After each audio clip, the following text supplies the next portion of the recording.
Buenas tardes a todos. Un gusto estar con ustedes nuevamente en Hospital Digital, Xochimilco, MinSal, tratando de juntar a todo Chile en poder hacer frente juntos esta pandemia que tenemos, ¿cierto? Como ustedes reciben, ojalá todos, el reporte diario que hacemos. La pandemia está estable en términos globales, pero evidentemente ha saturado algunas unidades, a ellos nuestra fuerza y energía. Cito Maipú, Sotero del Río, Hospital Padre Hurtado, la Araucanía, Magallanes, Puerto Montt, Antofagasta, en fin. Yo sé que probablemente me quedo corto con las unidades que requieren esta energía, por decirlo así, pero vamos a trabajar juntos. Doctor Tomás Regueira, presidente de la Sociedad Chilena de Medicina Intensiva. Quiero dejar con ustedes, antes de dejar Orlando, en verdad, la importancia del soporte respiratorio, ¿cierto? En Chile vamos con tasas de mortalidad en pacientes menores al 5% en pacientes de UPC, a diferencia del hemisferio norte, con grandes mortalidades, producto de la saturación del sistema, ¿no es cierto? Y el soporte respiratorio es clave, ¿cierto? Y el soporte no invasivo ha estado en la polémica en el sentido de lo podemos ocupar o no, qué tipo de soporte no invasivo, cómo adaptarlo al paciente para ocuparlo en forma invasiva. Todos esos tópicos queremos tocar hoy día con expertos. Así quiero dejar en primer lugar al doctor Orlando Díaz. El doctor Orlando Díaz es broncopulmonar, es intensivista. He tenido el gusto de trabajar con él muchos años. Así que, Orlando, adelante y todo suyo el micrófono. Muchas gracias. Buenos días a todos. Vamos entonces a comenzar con esta primera parte que sería relacionada con el rol del soporte respiratorio no invasivo en la falla respiratoria por COVID-19, básicamente los fundamentos fisiológicos y las indicaciones generales. Para comenzar, algunas definiciones. La enfermedad pulmonar por el SARS-CoV-2 es, pueden ustedes llamarla como quieran, fenotipo H de un distrés respiratorio, L, distrés respiratorio de origen pulmonar, neumonía viral, neumonía típica, neumonía multifocal, pero finalmente de lo que estamos hablando es de una insuficiencia respiratoria aguda hipoxémica. Y ya sabemos también que aquí no hay vacuna, los antimaláricos, los anticoagulantes, los inhibidores de la citoquina, los antirretrovirales, los corticosteroides, si es que tienen algún rol, es un rol marginal, de tal manera que lo que importa finalmente es que mientras no sepamos nada cómo tratar al virus, tenemos que hacer soporte respiratorio de la enfermedad pulmonar, que parte en el no invasivo, eventualmente, y termina en el soporte invasivo.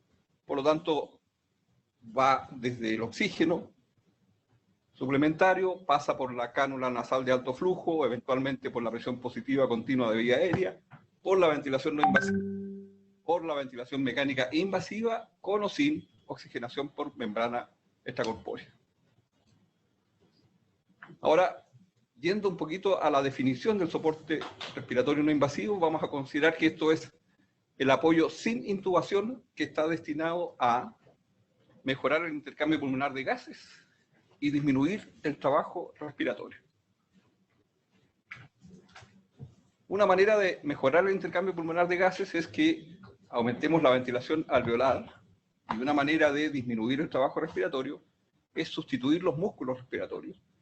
Normalmente estas dos funciones se cumplen con el mismo mecanismo, que es tener una cierta presión de soporte que apoye la inspiración, que si es que es un equipo de apoyo domiciliario, nosotros le llamamos IPAP, y eventualmente las cánulas nasales de alto flujo podrían tener un rol bastante marginal, sí, en apoyar la ventilación alveolar y sustituir en parte a los músculos respiratorios.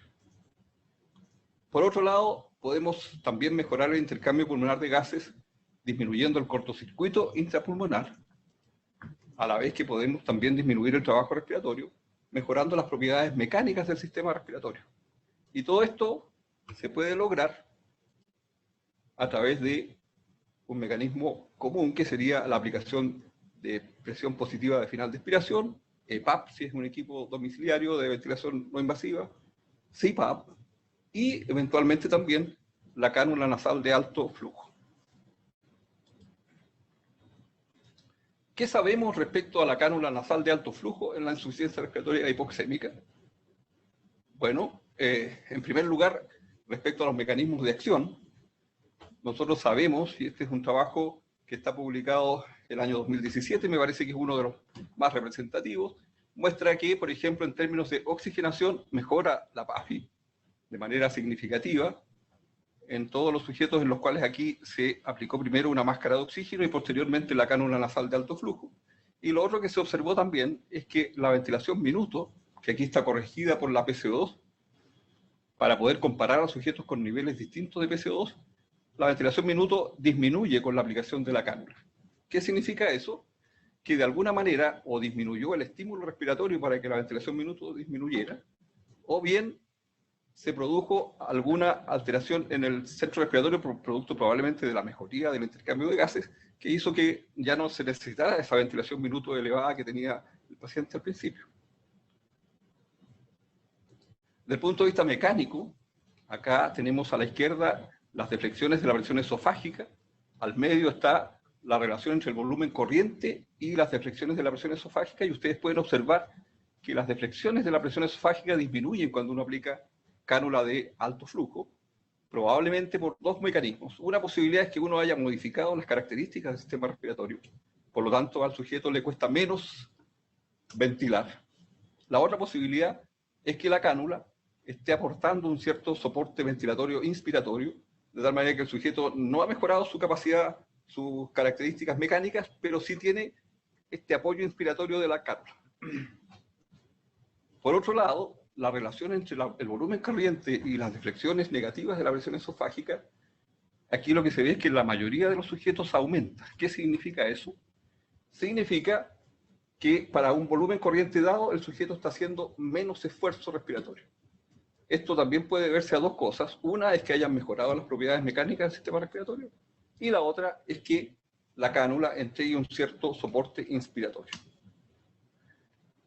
Pero acá a la derecha lo que vemos es que el volumen pulmonar de final de expiración, que está medido aquí con impedanciometría, aumenta, lo que significa que hay un cambio en las propiedades mecánicas que permite que se reclute pulmón y se produzca este aumento del volumen pulmonar.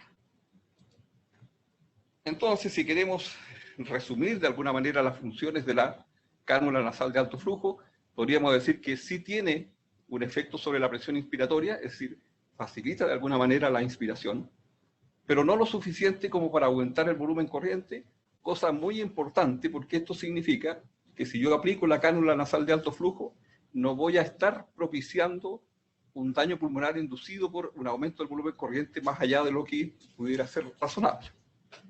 Disminuye la frecuencia respiratoria, sí, ya lo vimos en los gráficos anteriores, lo que significa que el trabajo respiratorio por minuto se reduce.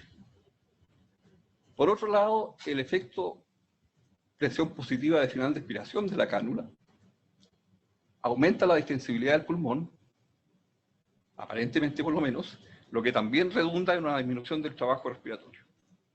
A su vez, este efecto de presión positiva de final de expiración disminuye el cortocircuito intrapulmonar, lo que redunda en un aumento de la presión arterial de oxígeno y una disminución del estímulo del centro respiratorio, que también está dada por la disminución del trabajo respiratorio, de tal manera que el sujeto que está en una cánula, al disminuir el trabajo, disminuye la disnea y mejora su oxigenación. Las dos cosas que uno busca con un apoyo respiratorio no invasivo. Hay además un lavado de CO2, producto de los altos flujos que genera la cánula, de tal manera que se produce un lavado del espacio muerto anatómico, y eso redunda en una mejoría de la ventilación alveolar, pero no porque mejore la ventilación alveolar en sí misma, sino que porque yo le estoy disminuyendo el trabajo a la ventilación alveolar, en el sentido de que estoy barriendo ese CO2 que debería barrer habitualmente la ventilación. De tal manera que el efecto final no es un cambio de la PCO2, porque el barrido no es de tal magnitud como para producirlo, pero esto cambia también el estímulo al centro respiratorio y también lo disminuye, de tal manera que tengo varias razones por las cuales el estímulo se reduce, y por otro lado hay una mejoría del intercambio que hace que ese estímulo también disminuya. Ahora bien, ¿es desde el punto de vista clínico útil la cánula en la insuficiencia respiratoria aguda hipoxémica? Aquí tenemos uno de los últimos metaanálisis. Me parece que es interesante este metaanálisis porque excluyó todo lo que uno podría llamar factores confundentes, como son la aplicación de la cánula de alto flujo en sujetos que están siendo destetados de la ventilación mecánica. No me parece que eso corresponda a una insuficiencia respiratoria. De tal manera que esto que está aquí son solamente estudios clínicos en los cuales se ha comparado la cánula frente a oxígeno suplementario en pacientes que han debutado con una insuficiencia respiratoria aguda hipoxémica. Lo que observamos es que hay un efecto significativo sobre la posibilidad de intubación. Se reduce con la cánula, pero esta reducción es de un 4% aproximadamente, que significa que de cada 23 pacientes que yo ventilo con la cánula, uno evita una intubación. O sea que más o menos son 5 pacientes por cada 100 que yo ventilo en que voy a estar disminuyendo una intubación. Si lo mira uno desde el punto de vista de la eficacia es relativamente marginal.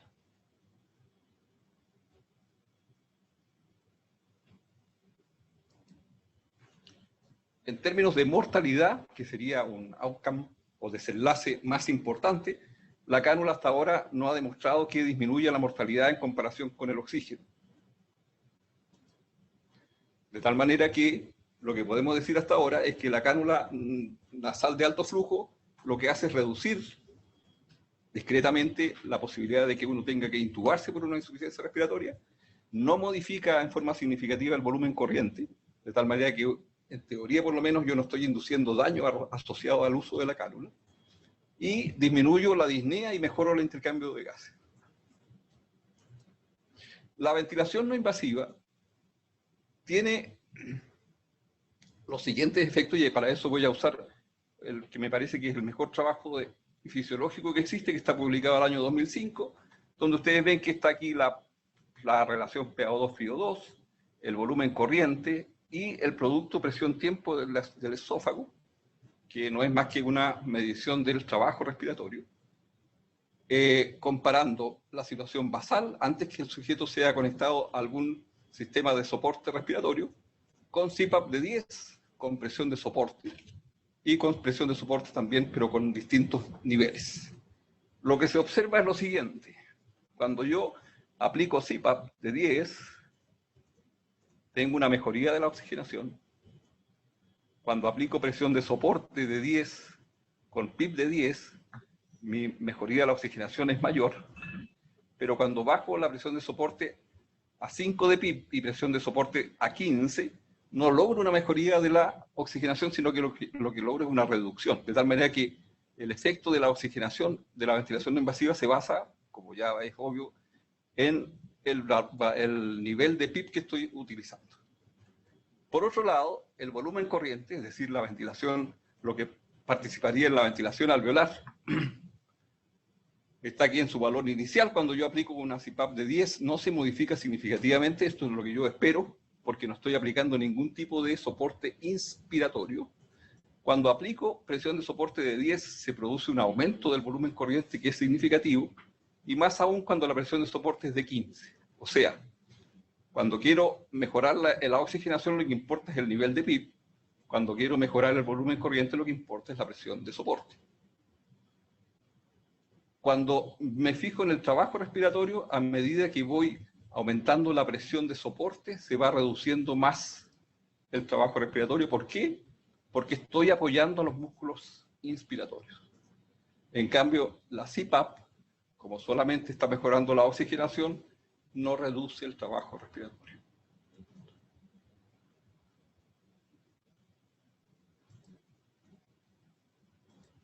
Ahora, ¿cuáles serían entonces los mecanismos por los cuales actúa la ventilación no invasiva en una insuficiencia respiratoria aguda hipoxémica? En primer lugar, si nos fijamos en lo que es presión de soporte, entonces tenemos un aumento del volumen corriente por el soporte inspiratorio, una disminución de la frecuencia respiratoria, porque el sujeto empezó a sentir ese apoyo, y cuando se produce una disminución de la frecuencia respiratoria y un aumento del volumen corriente, el espacio muerto, la ventilación del espacio muerto disminuye. De tal manera que aumenta mi ventilación alveolar y la PCO2 se reduce, de tal manera que disminuye el estímulo del centro respiratorio y yo tengo menos disnea. Si la frecuencia respiratoria disminuye, también disminuye mi trabajo respiratorio, y esto va a hacer que el centro respiratorio se estimule menos, o sea, también influye en la disnea.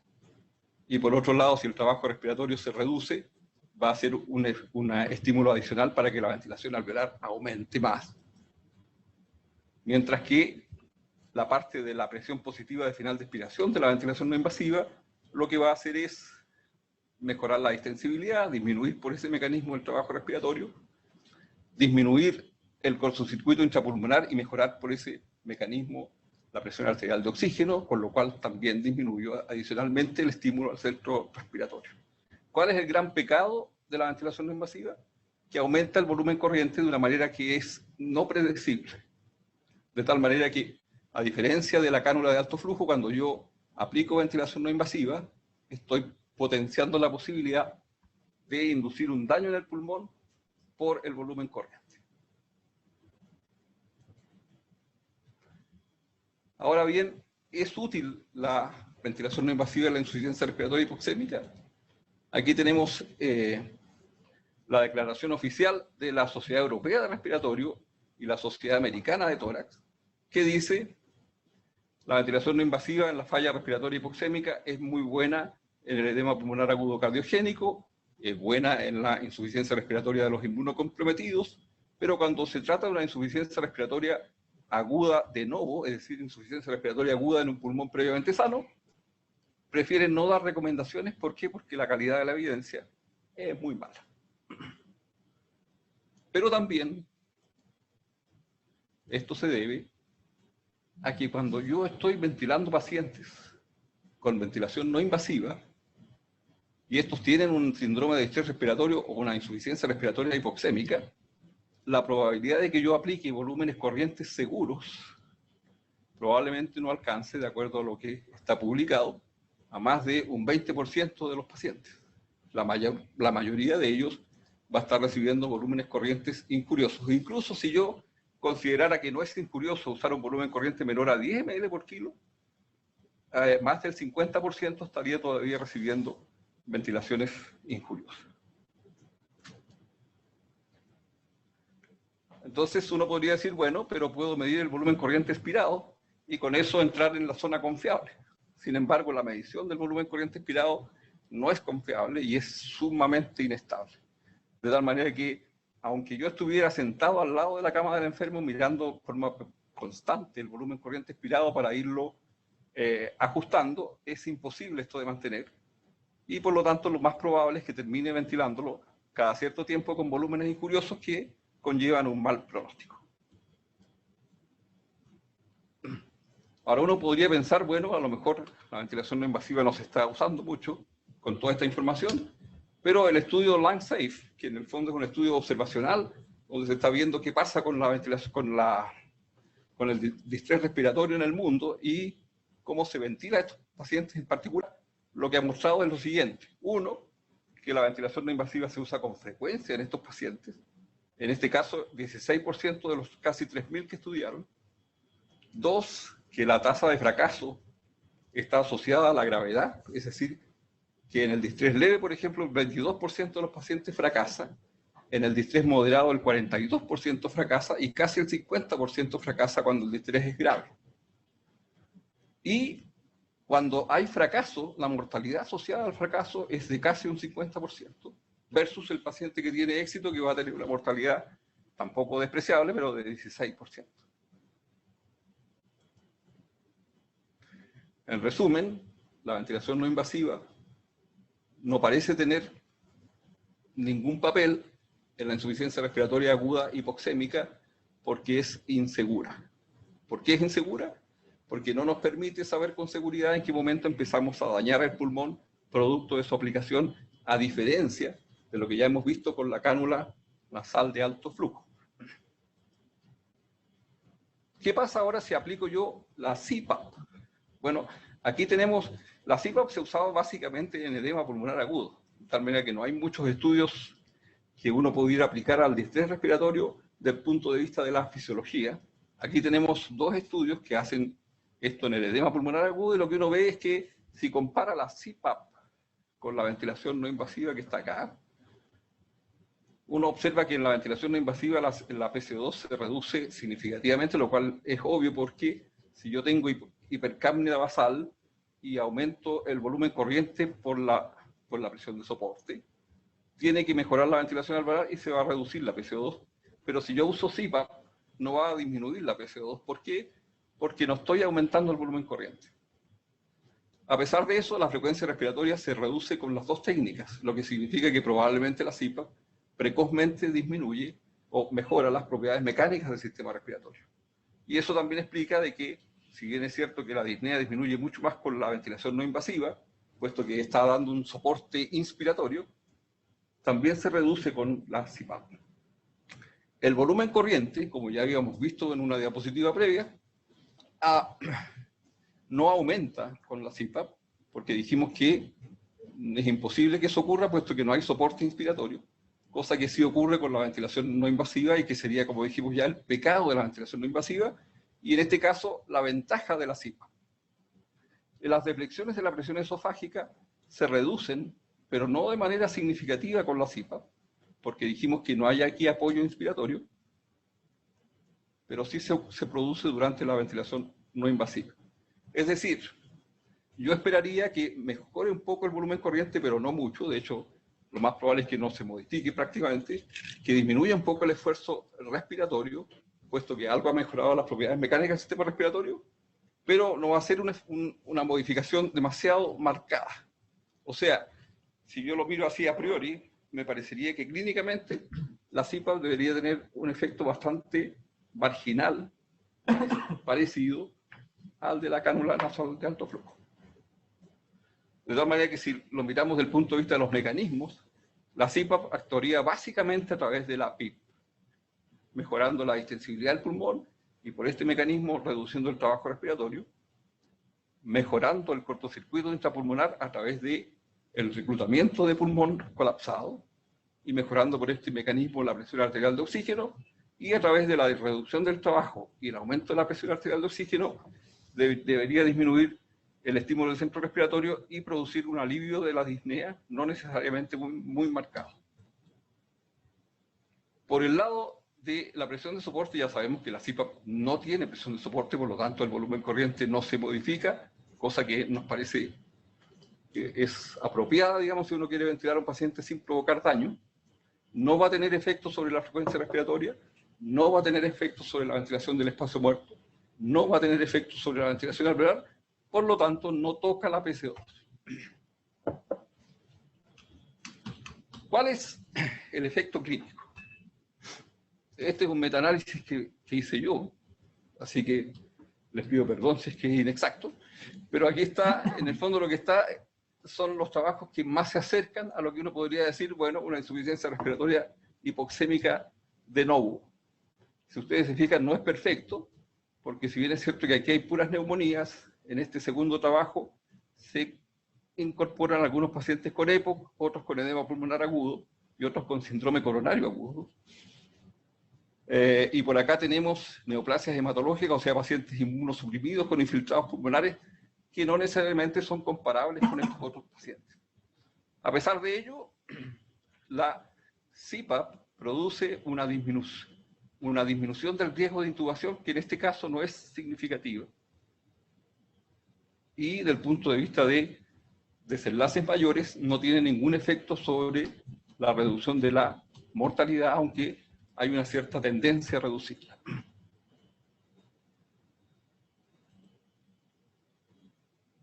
Por lo tanto, si uno tuviera que resumir lo que hemos hablado ahora, la ventilación no invasiva no me parece a mí que esté indicada en el síndrome de déficit respiratorio, es lo que además dicen dos sociedades importantes de respiratorio en el mundo, y está también avalado ahora por las recomendaciones de la Sociedad de Intensivo, bueno, la Sociedad de Intensivo Europea. Puede aumentar el daño pulmonar y lo que es más grave es que a uno le da una cierta sensación de seguridad. Podría retrasar la intubación y por lo tanto aumentar, favorecer la posibilidad de que su paciente fallezca por irregularidades en el manejo. Por otro lado, la cánula de alto flujo estaría indicada en el síndrome respiratorio, como hemos visto, pero la verdad es que su efecto es más bien marginal, de tal manera que parece razonable usarlo en las formas leves de distrés. Su eficacia, ya vimos, es limitada. Reduce la posibilidad de que uno se tenga que intubar, pero de manera bastante poco marcada. Y, por otro lado, puede retrasar la intubación. De tal manera que, ¿qué es lo que uno podría hacer si es que le piden que haga un diagrama de flujo? Esto está basado en las recomendaciones de la Sociedad Latinoamericana de Tórax, pero que las tomó de la Sociedad de Intensivo Italiana. Y aquí nos dice que si un paciente está hipoxémico y algo taquipneico, y se le aplica oxígeno y se le recomienda que respire idealmente en posición prono, puede ser que sea respondedor al oxígeno, salga de esta fase, de esta etapa peligrosa, es decir, que mejora su saturación, disminuye la frecuencia respiratoria, no aparece disnea, no aparecen signos de aumento del trabajo respiratorio y uno puede seguir con oxígeno solamente. Pero después aparecen los no respondedores, que son de dos categorías, los amarillitos aquí, que serían sujetos que tienen desaturación, taquipnea, sin disnea, y en los cuales yo puedo aplicar indistintamente cánula de alto flujo o CPAP y controlar periódicamente. La verdad es que normalmente uno, en un plazo de 30 minutos a una hora, puede saber si el paciente está respondiendo o no. Y en ese momento ver entonces si se redujo la disnea y mejoró la saturación. Si ocurre eso, uno continúa, pero si no ocurre, parece razonable conectarlo a ventilación mecánica invasiva. Si el paciente, después de administrarse oxígeno, evoluciona hipoxémico, taquipneico y además disneico, con signos de aumento del trabajo respiratorio, algunos recomiendan usar ventilación no invasiva. Me parece que la ventilación no invasiva no tiene lugar en este momento, que ese paciente debería ir directamente a conexión a ventilación mecánica. Eso es más o menos lo que le quería contar. Muchas gracias por vuestra atención.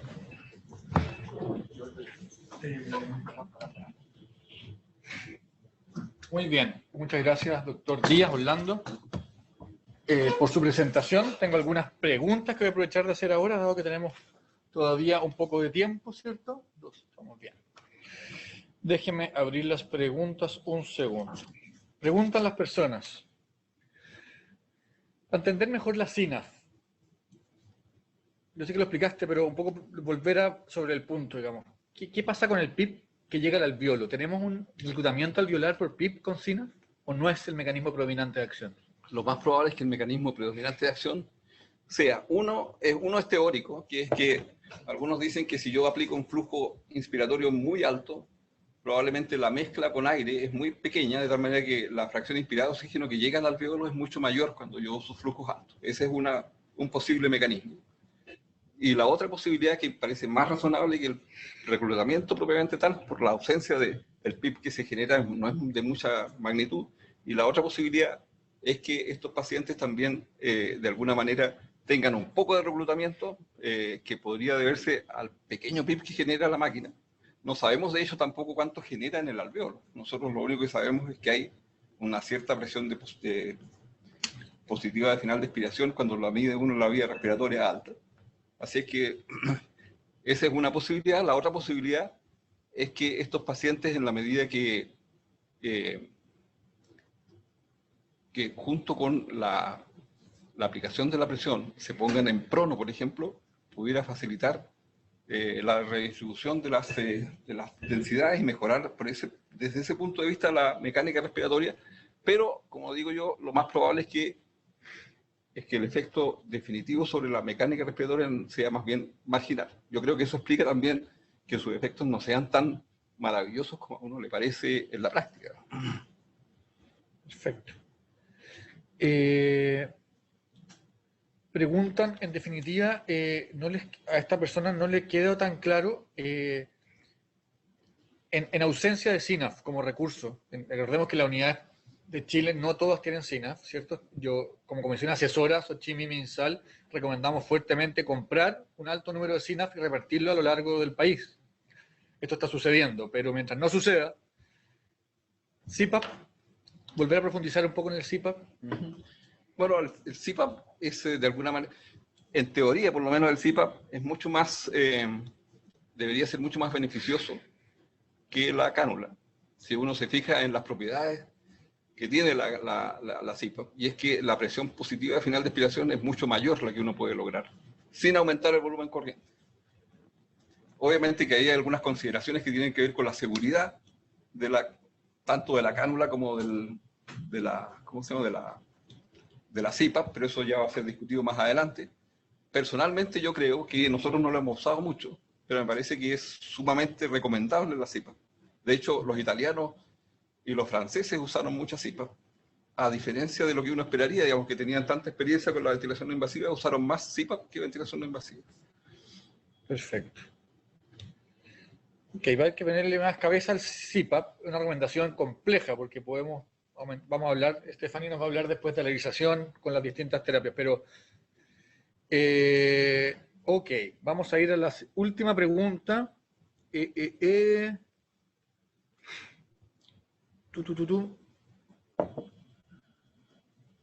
No, básicamente se repiten. Por lo tanto, le vamos a dar las gracias al doctor Díaz por su presentación. Muy amable, como siempre, ¿cierto? Y voy a dejar con ustedes a la enfermera Stephanie Avendaño. Ella es enfermera tratante clínica, ¿cierto? De paciente crítico, especialista en paciente crítico, y nos va a hablar del tema cómo utilizar adecuadamente la CINAF. Gracias, Stephanie.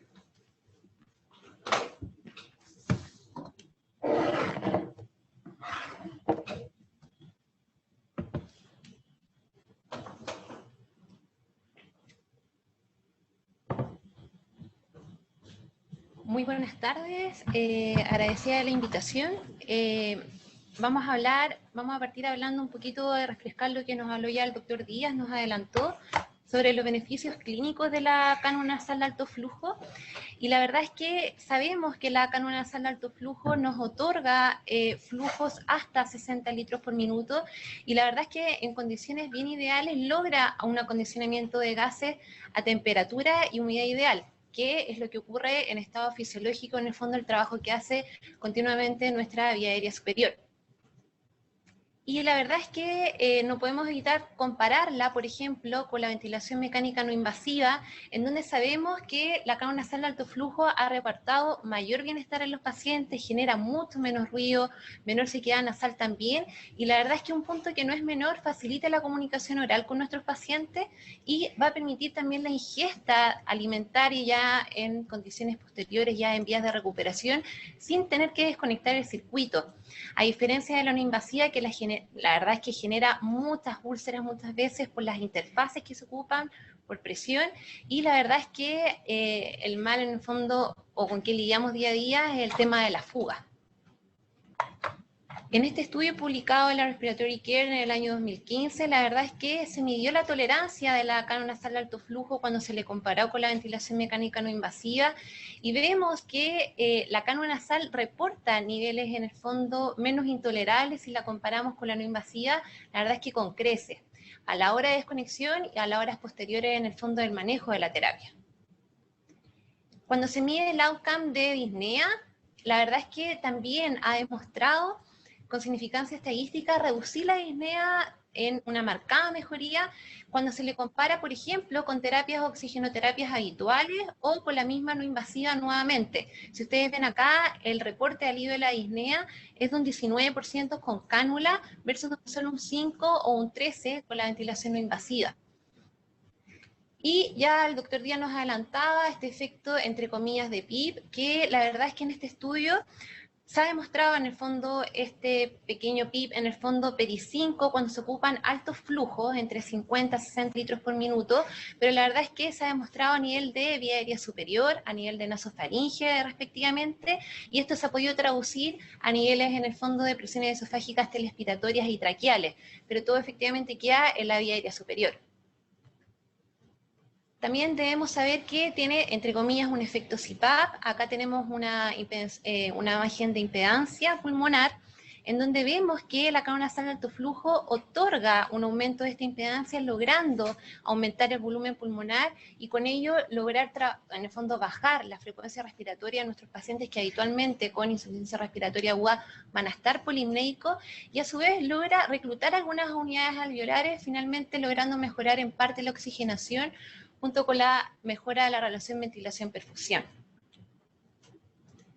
Acá vemos en esta gráfica otro estudio, un estudio fisiológico del Dr. Miller, en donde vemos que a altas, en el fondo, flujo, en la medida que yo otorgo mayor cantidad de flujo, voy a ver en el fondo que hay un mayor barrido, en el fondo, o lavado del CO2.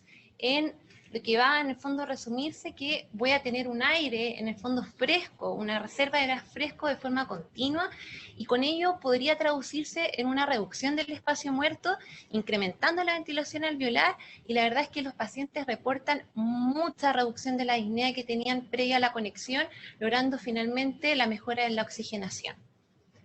Si tenemos que hacer un resumen de cómo la cánula, en el fondo, disminuiría el trabajo ventilatorio, la verdad es que en un primer eje tenemos que lo que se otorga es un gas acondicionado a temperatura y humedad ideal, mejorando la tolerancia a esfuerzo, disminuyendo la polimnea basal, y con esto logro mejorar en el fondo la sincronía torácico-abdominal.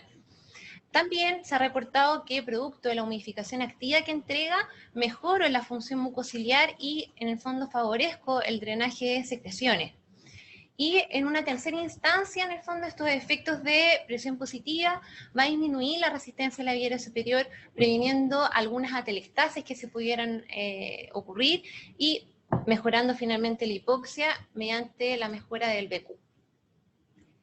Evidencia en cánula nasal de alto flujo tenemos bastante en distintas subpoblaciones, en el fondo, en el área intensiva, pero acá me voy a quedar con la población, en el fondo, que es el foco por la pandemia COVID, que son las insuficiencias respiratorias agudas hipoxémicas.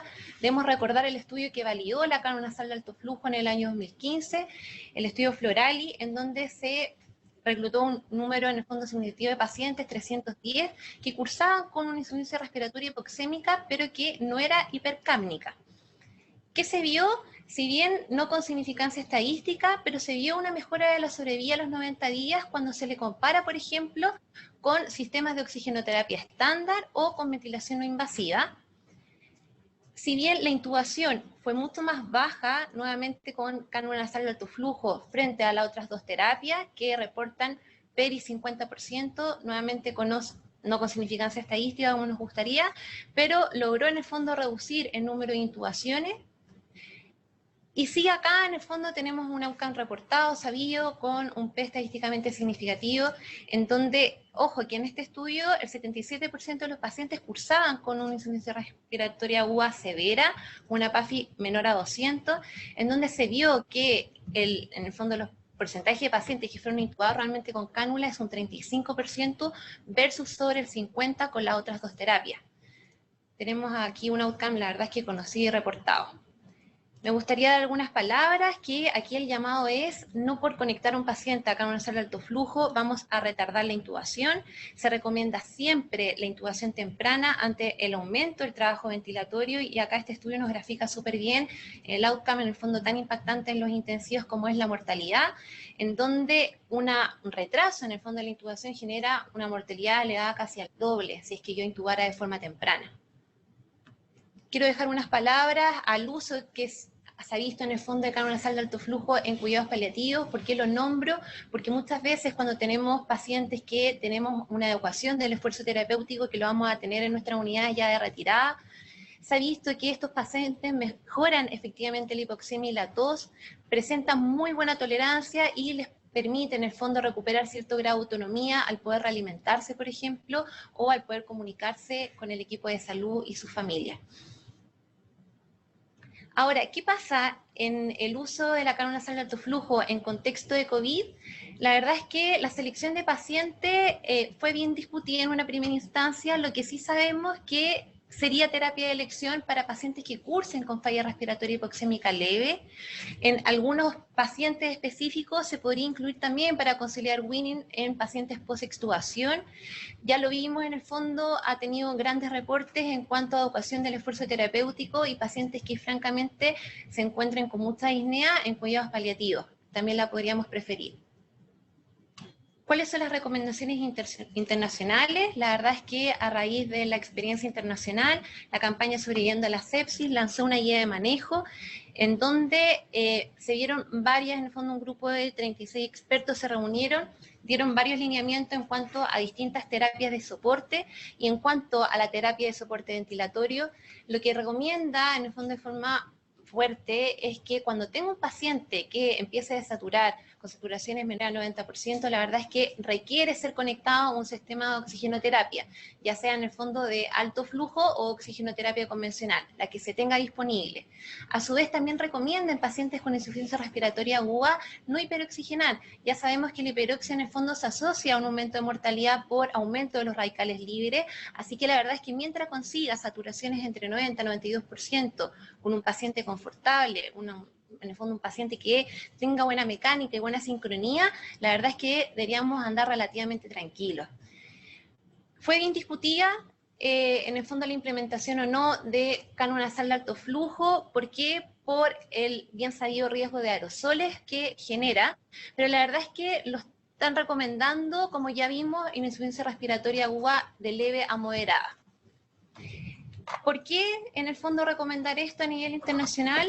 Porque ante la escasez de ventiladores mecánicos, aquí a nivel nacional todavía no hemos llegado al pico de contagio, pero se prevé en el fondo que las siguientes 2 semanas tengamos una entrada masiva a la unidad de intensivo.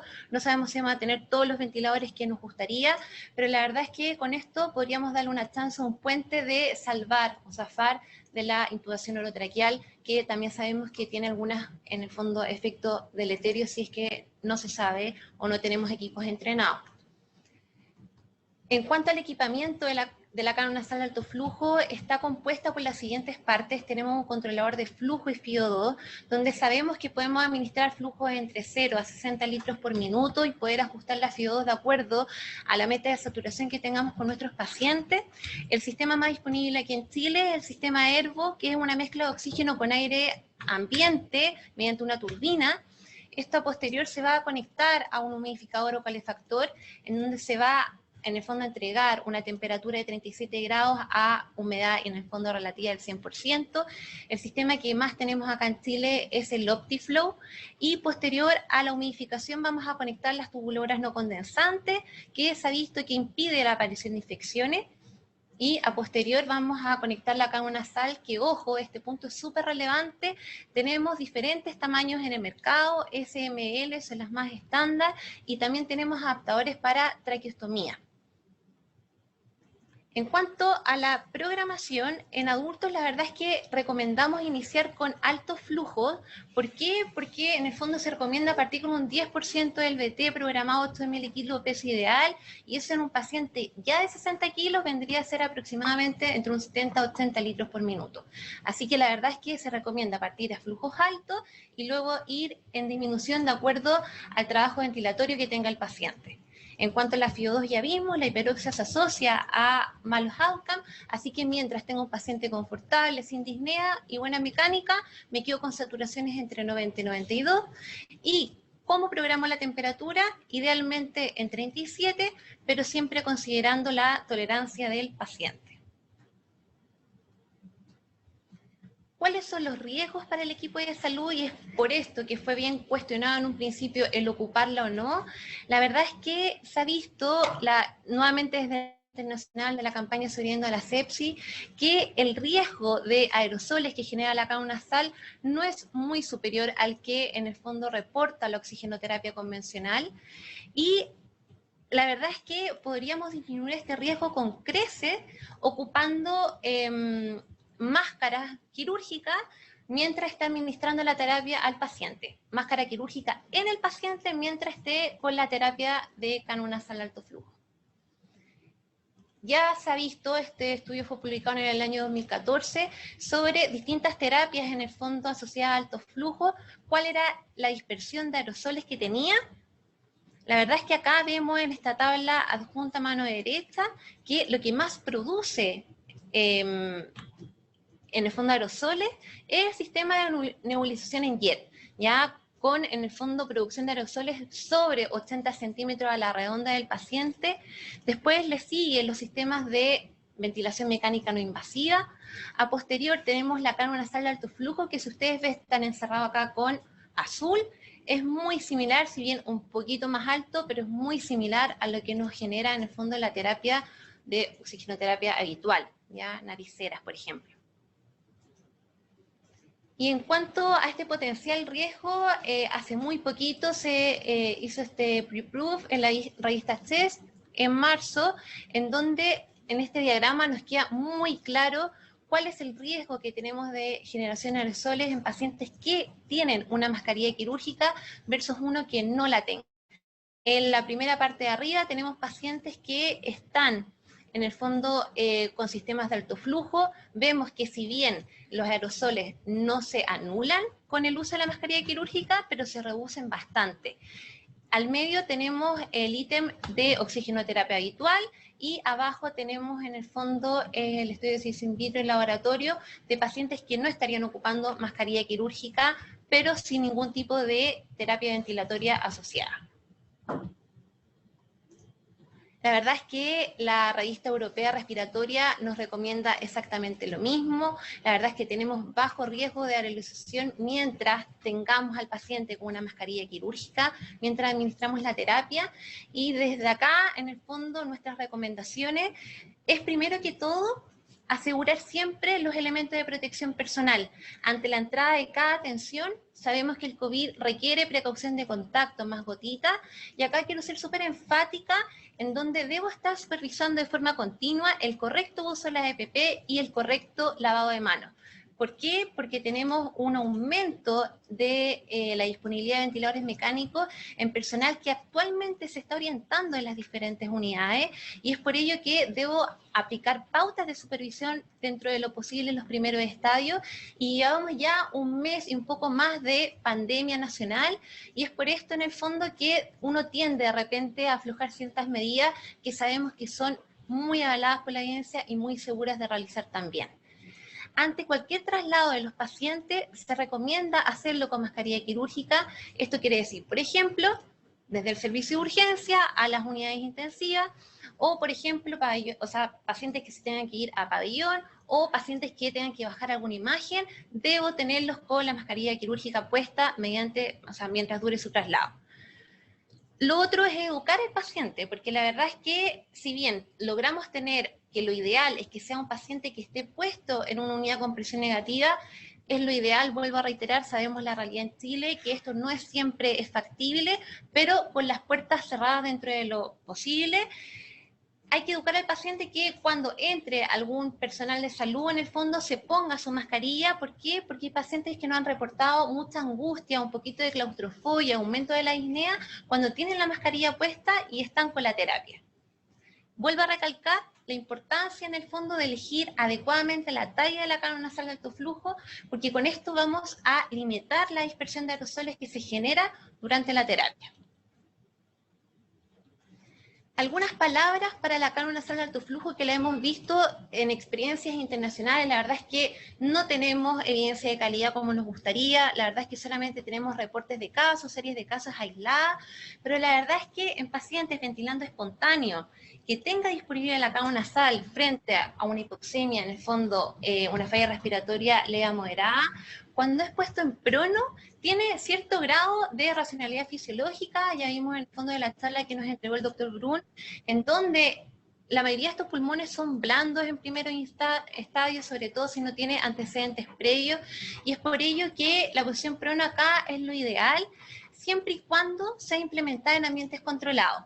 ¿Por qué pongo esta imagen acá? La neo, la verdad es que nos saca un poquito de ventaja en cuanto a esta terapia, no se hace de forma rutinaria, pero sí la verdad es que es frecuente, pero siempre y cuando disponga en pacientes que se encuentren con monitorización continua, no solamente desde el punto de vista de la macrohemodinamia, sino que también personal entrenado, para estar activamente viendo si no hay algunos signos de alerta que voy a nombrar a posterior, en donde se prevea una intubación que podría pasar de ser semiprogramada a intubación de urgencia.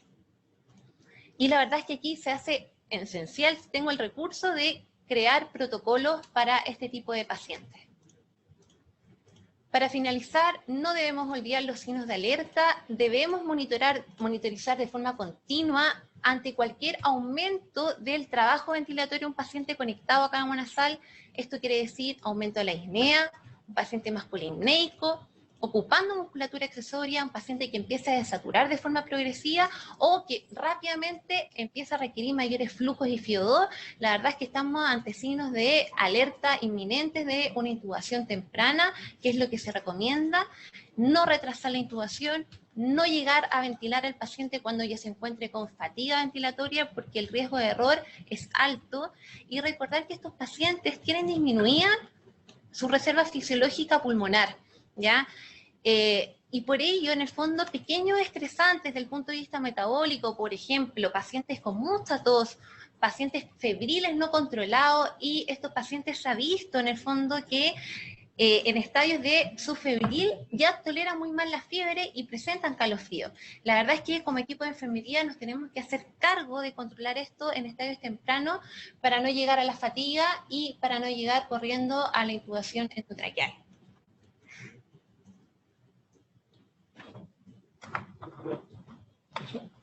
Muy bien. Muchas gracias, Stephanie, por tu presentación. Tenemos algunas preguntas. Vamos a ver. Les recuerdo que las preguntas las pueden hacer a través del chat y las vamos acumulando acá y las hacemos. Si el paciente no tolera la temperatura 37, ¿hasta cuánto puedo bajar o subir? ¿La temperatura tiene que ver con la aerolización que produce el SINAF? La verdad es que no se ha visto un incremento marcado, de hecho se ha visto que a más altas temperaturas el riesgo de aerosoles es más bajo, pero aún así está. La verdad es que es según tolerancia, sobre todo en los primeros estadios de conexión. Lo que queremos a toda costa, más que lograr una temperatura ideal, es poder lograr en el fondo un paciente en el fondo sin disnea, un paciente sin aumento del trabajo respiratorio, que no esté incómodo en el fondo con la cámara nasal de alto flujo. La máscara del paciente es quirúrgica, ¿no es cierto? Sí, es una mascarilla quirúrgica, no es necesario implementar en estos pacientes N95, una mascarilla quirúrgica basta, mientras se mantenga en unidades, vuelvo a reiterar, ojalá con prisión. Hay que tratar de racionalizar el recurso. Si es que tengo disponible, en el fondo, unidades con presión negativa y un paciente conectado a cánula, la verdad es que es lo que se sugiere, sino tratar de mantener los box con las puertas cerradas. ¿Cuántas horas dura esta mascarilla en el SINAF? ¿Cada cuánto habría que cambiarla? ¿Crees? La mascarilla quirúrgica, la verdad es que se ha visto cierto nivel de eficiencia en 6 horas. En 6 horas, la verdad es que si la recambiamos no debería haber problema y no perdería su efecto de filtro. Perfecto. Hay unas preguntas complejas, pero bueno. ¿Se puede? Por supuesto que se puede, digamos, poner al paciente en prono con SINAF. De hecho, es lo que hablaba al final de la presentación, que efectivamente tenemos reportes de la experiencia internacional y en algunos centros ya se está haciendo, vuelvo a reiterar, en ciertos pacientes específicos, en ambientes controlados, y si es posible poner un paciente ventilando espontáneo, lo que hemos visto que ha resultado son aplicar ventanas en el fondo según tolerancia, siempre según tolerancia del paciente, que lo damos vuelta o lo supinamos para comer, por ejemplo, para el baño, para cierto tipo de procedimientos, y siempre en previo acuerdo y conversación previa, cómo lo está tolerando y siempre monitorizando la clínica del paciente. Perfecto. Entonces el SINAF, un poco en el contexto, tendría un rol, ¿no es cierto?, en manejo del distrés, una prueba terapéutica, ¿no es cierto?, antes de intubar, digamos. A diferencia de la BNI, como dijo el doctor Díaz, que puede tener cierto su pecado, como dijo él, en los volúmenes corrientes no medidos, ¿no es cierto? Es un poco lo que preguntan acá. Entonces tiene un rol con una prueba terapéutica, ¿no es cierto? Y eventualmente para para evitar intubar a algunos pacientes. Evidentemente, como dijo Stephanie, no prolongar los tiempos de mecánica respiratoria alterada, porque evidentemente va a producir daño pulmonar esto. En ese sentido, Stephanie, ¿cuánto tiempo uno debiera esperar? ¿Cómo debería ser la dinámica del paciente? Está con, qué sé yo, 26 por minuto, requiriendo 40% de oxígeno, y uno dice, lo intubo, no lo intubo, le pongo el SINAF. ¿Cuál es el tiempo que debo esperar? ¿Cómo es la dinámica que tú seguirías con el paciente para presionar a tu equipo de salud, decirle, mire, no está resultando o sí está resultando? Lo que tenemos que acá no olvidar es que vamos a ver una respuesta, como ya nos comentó el doctor Díaz, la verdad es que dentro de la media primera hora. Ya nosotros podríamos saber a priori cuál es el paciente que va a fracasar con cánulo nasal y cuál es el paciente que se va a ver de cierta forma beneficiado en primeros estadios. Lo ideal es tener siempre unos gases en el fondo previo a la conexión para saber cuál es mi basal, pero acá lo que perseguimos no son gases arteriales, no son exámenes de laboratorio, sino que perseguimos mecánica y la verdad es que disnea y alivio de esta también. Entonces, mientras tengo un paciente en el fondo que me dice que está menos cansado, que yo vea evidentemente que no tiene uso de musculatura accesoria, por ejemplo, un paciente que si bien entra polimneico, logra reducir en el fondo, quizás no a frecuencias respiratorias en el fondo normales, pero sí logra reducir dentro de la primera hora la frecuencia respiratoria basal que maneja, la verdad es que serían indicadores de que la terapia nos podría ser bastante útil en este setting específico.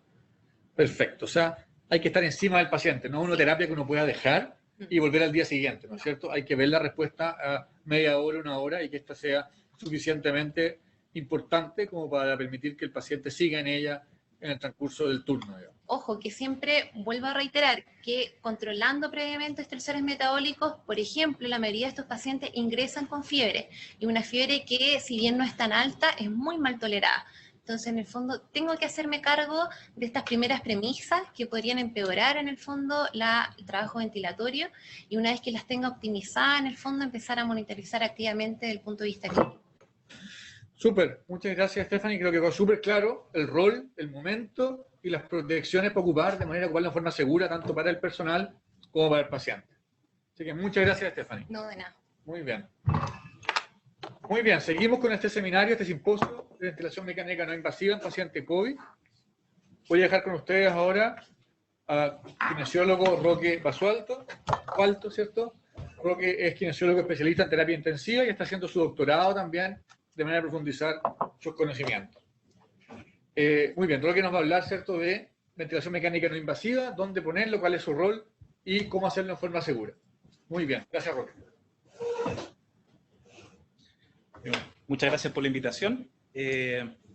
Para partir, tenemos que recordar que, por definición, la ventilación mecánica no invasiva es un sistema que no es 100% hermético, como lo puede llegar a ser la ventilación mecánica invasiva.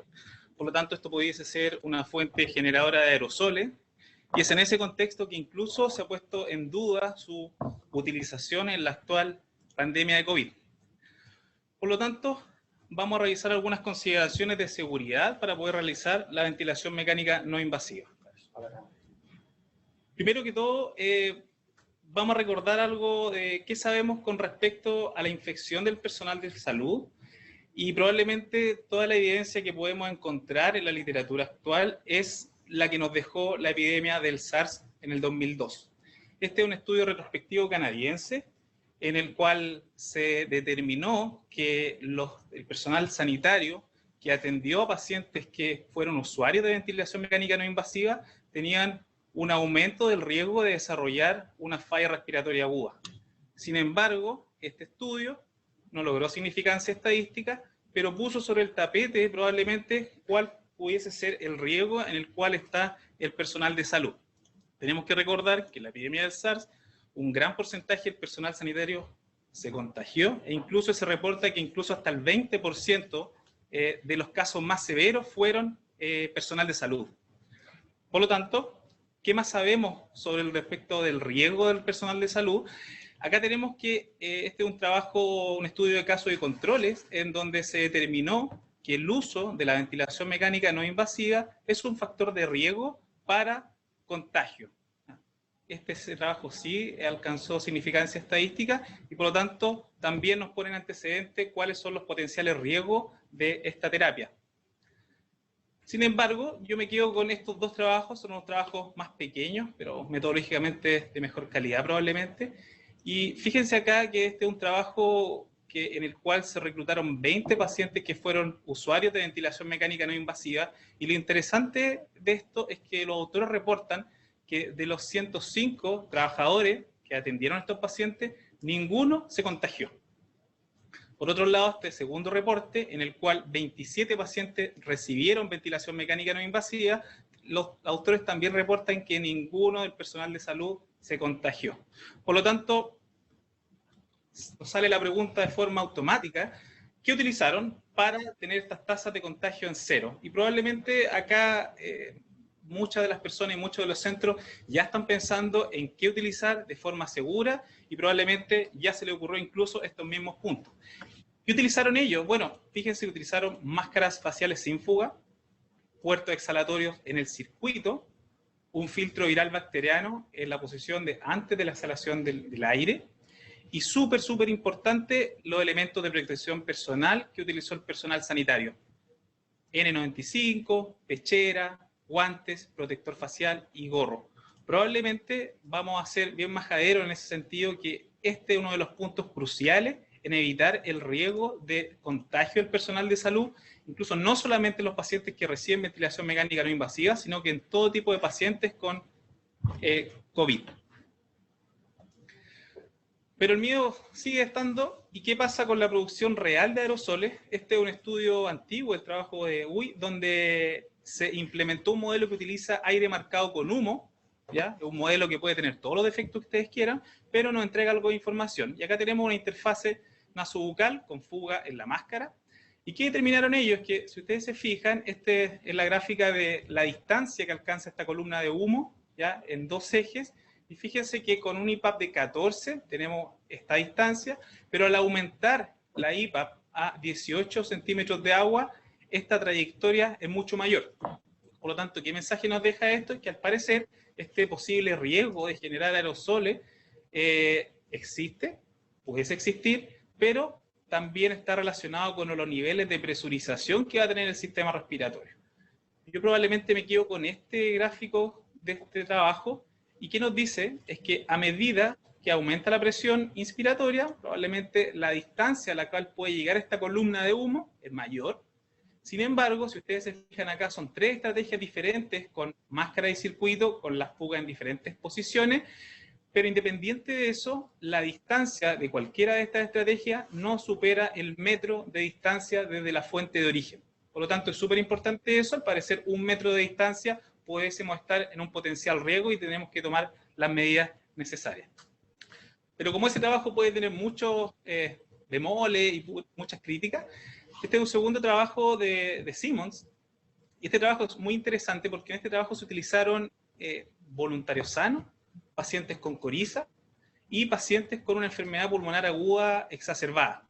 Si se fijan ustedes acá, ellos midieron las gotitas que pueden ser generadas al aplicar diferentes intervenciones y categorizaron estas gotitas dependiendo de su tamaño, que van desde 0.3 micrones hasta 0.5 en diferentes rangos, hasta incluso las gotitas que son mayor a 10 micrones. Acá en el eje X podemos ver el tiempo y el conteo de estas gotitas. Además de eso, tenemos ciertos puntos que tenemos, por ejemplo, acá, modificación de ventilación mecánica no invasiva. ¿Cuál es la modificación que utilizaron ellos? Bueno, hicieron una interfase sin fuga, una válvula expiratoria y un filtro que filtraba el aire que provenía del paciente antes de pasar al ambiente. La ventilación mecánica no invasiva convencional, que utilizaron con fuga, oxígeno y nebulizaciones. ¿Y qué nos dice esto? Fíjense acá que la modificación de la ventilación mecánica no invasiva, cuando se aplica, no hay cambios en la concentración o el conteo de gotitas pequeñas, es lo mismo que en el basal, y tampoco hay cambio en estas gotitas grandes. Por lo tanto, con esta estrategia, al parecer, el riesgo de generar las gotitas disminuye. Sin embargo, al utilizar una mascarilla, una interfase con fuga, que es lo que vemos acá, lo que tenemos en triángulos es que hay un aumento del conteo de gotitas de mayor a 10 micrómetros. Por lo tanto, al parecer esta estrategia es posible generar gotitas, pero son gotitas de mayor tamaño, porque no hay una modificación en las gotitas pequeñas, que son las que pudiesen quedar suspendidas en el ambiente y generar riesgo. Pero fíjense en este último punto, la nebulización, que ya se ha tocado en algunos puntos anteriores, y este tipo de nebulización que utilizaron es nebulizador en tipo jet. ¿Qué pasa con esta intervención?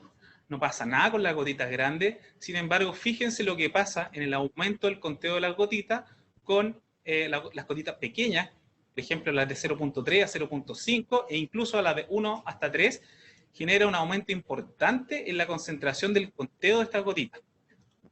En la consideración que esta es una escala logarítmica, por lo tanto, existe un aumento considerable de esta concentración. Y estas son las gotitas que nosotros pudiésemos estar en riesgo en contagio. Sin embargo, si volvemos a la ventilación mecánica no invasiva, nuevamente se sugiere, al parecer, que la interfase sin fuga y la válvula expiratoria más un filtro que filtre este aire antes de salir al ambiente, parece ser la estrategia más adecuada. Vamos un poco a cuando ya decidimos que vamos a utilizar esta terapia, cuáles son las consideraciones técnicas que debiésemos tener. Idealmente, si tenemos una habitación con presión negativa, utilizar estas habitaciones con presión negativa. Sin embargo, yo sé que estas habitaciones no abundan en nuestro país. Por lo tanto, la segunda instancia es utilizar habitaciones que sean individuales, que tengan la posibilidad de cerrar, mantener, ojo, estas habitaciones sí o sí cerradas. Y bueno, si tampoco tenemos esa alternativa, pasar a la siguiente alternativa, que ya son las piezas compartidas, con una distancia de mayor de 2 metros entre las camas. Bueno, acá podemos decir, ¿qué pasa si recién acabamos de nombrar que las gotitas que se pueden generar son gotitas que son mayores a 10, por lo tanto no quedan suspendidas? Sin embargo, tenemos que tener la consideración que, nuevamente, la ventilación no invasiva no es un sistema hermético, y estamos muchas veces en presencia de fugas no intencionales, desconexiones del paciente que pudiesen también generar dispersión mayor. ¿Cuáles son los equipos que vamos a utilizar para hacer ventilación mecánica no invasiva? De primera instancia, utilizar equipos de doble rama, ventiladores mecánicos convencionales diseñados para hacer ventilación mecánica invasiva. Tenemos una amplia variedad en el mercado chileno de marcas y distintos modelos que tienen los software incorporados que nos permiten hacer ventilación mecánica no invasiva con un circuito de doble rama. Si no contamos esto como primera alternativa, teniendo en consideración la posible falta de equipos que pudiésemos estar en un tiempo más, la segunda opción que tenemos es ocupar ventiladores mecánicos no invasivos convencionales. Son ventiladores que usan una turbina muchas veces para poder generar estos flujos, y son ventiladores que usan circuitos de monorama. Acá solamente tenemos 2 ejemplos que vamos a ver. ¿Cuáles son las interfaces? Y acá hay que hacer un punto muy importante, es que los equipos tienen que saber con los implementos técnicos que cuentan actualmente. No podemos estar improvisando y darnos cuenta que tenemos una interfase con fuga que estamos utilizando. Muchas veces las fugas de las máscaras no se ven a simple vista, por lo tanto, leer las características técnicas. En este caso, una máscara nasobucal con fuga en el codo o en la propia máscara no está recomendada en esta terapia.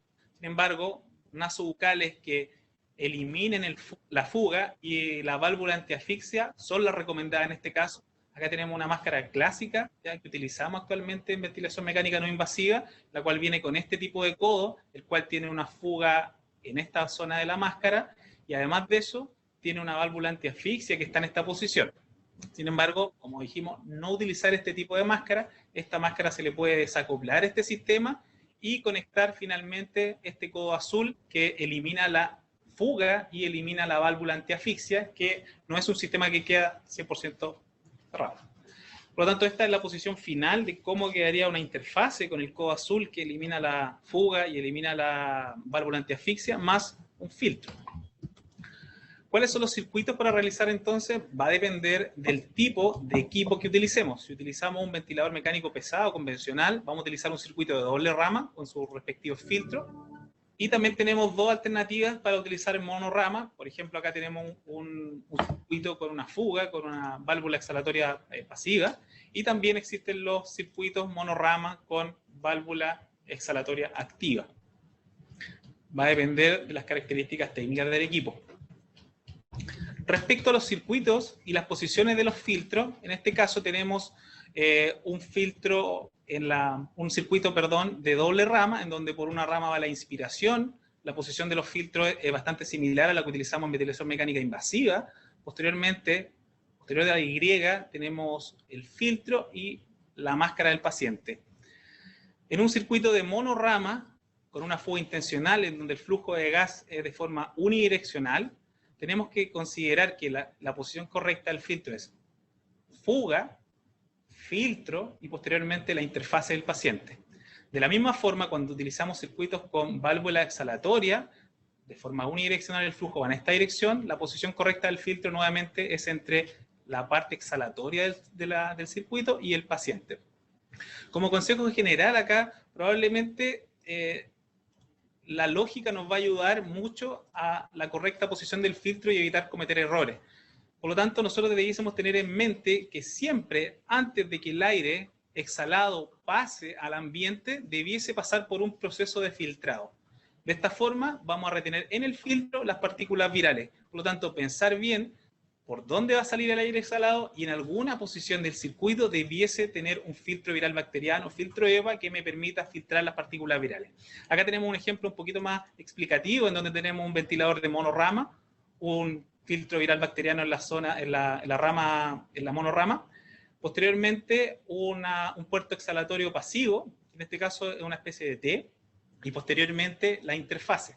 Acá tenemos el filtro, ¿ya? En esta posición debiese ir el filtro para filtrar partículas virales antes de que éstas salgan al ambiente. Esta es una imagen que tomé de la guía de recomendaciones de armado y uso de filtro de ventilación mecánica desarrollada por la Sochimi. Por lo tanto, los invito también a que revisen esta guía, que también se sugieren bastantes cosas y hay ciertas imágenes muy explicativas de cuáles son las correctas posiciones. Por ejemplo, acá, este portal exhalatorio pasivo, tenemos también la posición del filtro viral bacteriano en esta zona. De la misma forma, cuando tenemos otro tipo de fuga, por ejemplo, esta es una fuga de un circuito Dreyer, tenemos la monorama, el filtro viral bacteriano y posteriormente la interfase. Acá probablemente va a salir la pregunta, ¿y puedo usar un filtro HME?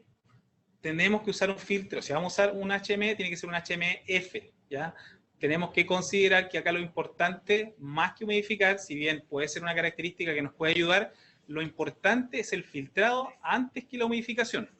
Si tenemos la posibilidad de utilizar un HME-F, bienvenido sea, pero sin embargo, siempre recordar que lo importante es el filtrado y la humidificación va a ser un efecto adicional que puede también ser potencialmente benéfico para nuestros pacientes. Acá tenemos los dos filtros, recordemos nuevamente HME-F, y un filtro viral bacteriano o filtro EPA también es una alternativa. Nuevamente esto, circuito doble rama, rama inspiratoria, HME-F o filtro viral bacteriano, posteriormente la interfase, y de esta forma el aire exhalado con partículas virales que pudiese tener va a pasar por un proceso de filtrado y nuevamente se va por la rama expiratoria hacia la vía expiratoria del ventilador mecánico. Inicio de suspensión, y probablemente acá tenemos que tener varias consideraciones, ya que todos sabemos que al desconectar los pacientes y el ventilador sigue funcionando, la turbina genera unos flujos que pueden ser peligrosos. En ese sentido, la recomendación es que si el ventilador tiene la posibilidad de quedar en stand-by, encender el ventilador, dejarlo en stand-by, utilizar presiones bajas de inicio, 4 centímetros de agua de presión positiva al final de la expiración parece razonable. Posterior a eso, ajustar la interfase del paciente lo mejor posible, evitando las fugas no intencionales que están por la periferia de la interfase, y posteriormente, cuando ya tenemos la interfase ajustada, dar inicio a la ventilación mecánica y proceder finalmente al seteo de los parámetros que van a ser presiones, objetivos, dependiendo del trabajo respiratorio del paciente, y además de eso, parámetros un poquito más finos como rise time, ciclado, etc. Cuando hacemos el proceso inverso y vamos a suspender por una desconexión X al paciente, se sugiere que el ventilador, igual que lo hacemos en la ventilación mecánica invasiva, dejarlo en stand-by y posteriormente ir al retiro de la interfase, ¿ya? Ojo, siempre tener esa consideración de la misma forma que lo estamos teniendo con la ventilación mecánica invasiva. El ventilador no puede estar generando flujos de aire cuando no está conectado al paciente. Además de eso, podríamos considerar la utilización de una mascarilla quirúrgica cuando se desconecta el paciente por X motivos, por descanso, por alimentación, etc. Aerosol terapia es algo que ya han visto probablemente. Solamente una imagen. La administración de terapia inhalada se debe realizar preferentemente con inhalador de dosis medida, ¿ya? ¿Por qué? Bueno, porque probablemente esta es la condición que tenemos más habitualmente en las unidades. Además de eso, recordar que los nebulizadores tipo JET, que son los que son ampliamente utilizados en todos los hospitales, pueden generar aerosoles y partículas en suspensión. Por lo tanto, idealmente tener un conector que va a ir posterior a la máscara, o sea, máscara sin fuga, el codo que no tiene ni siquiera ni fuga ni válvula antiasfixia, posteriormente el adaptador para el canister, y después de eso la fuga o el puerto exhalatorio pasivo. Sin embargo, si se requiere nebulización, preferir los nebulizadores de tipo malla. Yo sé que estos no son tan abundantes actualmente en los hospitales, sin embargo, los que tienen la posibilidad de utilizarlos, utilicen el nebulizador en tipo malla en esta posición. ¿Cuál es la ventaja que tiene este dispositivo? Es que al desconectar el dispositivo no se genera fuga de aire por esta zona. Por lo tanto, yo puedo cargar el medicamento en esta zona sin la necesidad de desconectar el circuito. ¿Cuáles son los mensajes finales? Es muy importante evaluar los implementos técnicos disponibles en las unidades. Yo creo que es el momento, todavía tenemos tiempo, para poder ver cuáles son los circuitos que tenemos disponibles, cuáles son las conexiones que necesitamos, y tenemos tiempo, si es que nos falta algo, todavía poder implementar y equipar nuestras unidades en caso de ser necesaria utilizar ventilación mecánica no invasiva. Recordar también la identificación correcta de la interfase sin fuga, interfase sin válvula antiasfixia. Segundo, todo el equipo clínico debe estar en conocimiento de cómo realizar conexiones y desconexiones. ¿Por qué es importante esto? Muchas veces hay pocos de las personas que manejan bien la ventilación mecánica no invasiva. Sin embargo, tenemos que considerar que trabajamos en un sistema de turno, que tenemos que estar, no podemos estar 24/7 la misma persona solamente que maneje toda esta información.